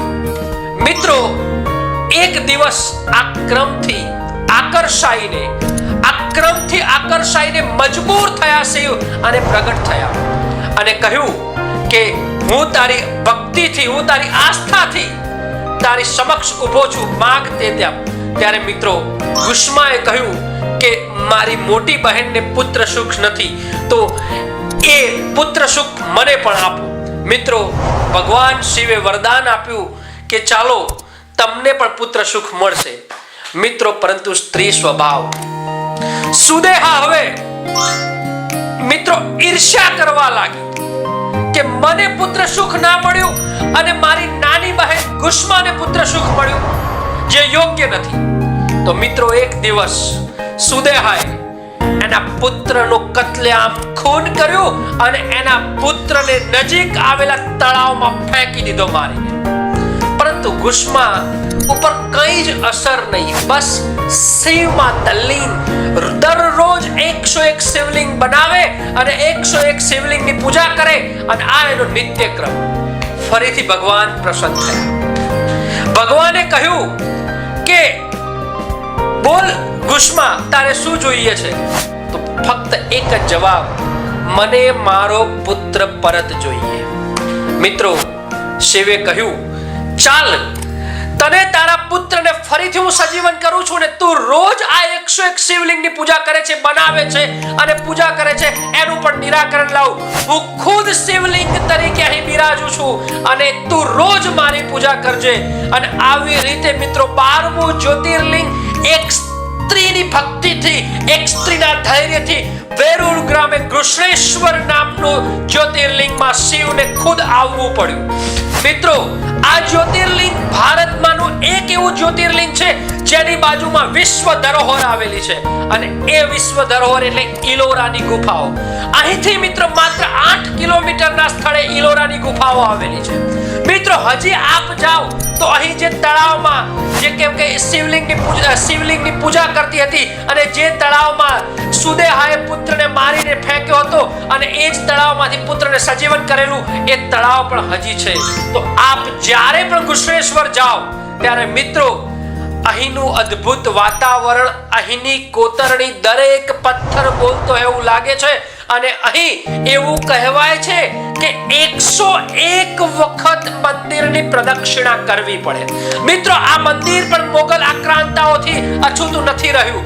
ઔરંગઝેબે આ મંદિરને તોડ્યું હતું, પરંતુ મિત્રો દરેક વખતે આ મંદિરે પડકાર ઝીલીને ઊભું રહ્યું છે. મિત્રો 16મી સદીમાં શિવાજીના મિત્રો વંશજો એમને સંભાજી ભોસલે મિત્રો આને બનાવ્યું. પછી મિત્રો ગૌતમીએ આને મિત્રો જીર્ણોદ્ધાર કર્યો અને મિત્રો અહલ્યાબાઈએ ફરીથી આને જગ વિખ્યાત બનાવ્યું. એવું આ મંદિર છે. મિત્રો અહીં આ મંદિરની અને આ જ્યોતિર્લિંગની સફર આપણે પૂર્ણ કરીએ છીએ. મિત્રો ઘણું રિસર્ચ કર્યું આ જ્યોતિર્લિંગો પાછળ, ઘણી મહેનત કરી, એક વિડિયો પાછળ એડિટિંગનો સમય બગાડ્યો અને મિત્રો અંતે આ જ્યોતિર્લિંગની સિરીઝનો અંત આણીએ છે. મિત્રો આપને મારી આ સિરીઝ ગમી હોય તો આપ વિડિયોને લાઈક કરો, શેર કરો અને સબસ્ક્રાઇબ અવશ્ય કરો. અને મિત્રો કોમેન્ટ બોક્સમાં પણ અવશ્ય જણાવજો કે હવે આપને કયા મંદિરના રહસ્યો જાણવા ગમશે. મળીએ છીએ મિત્રો.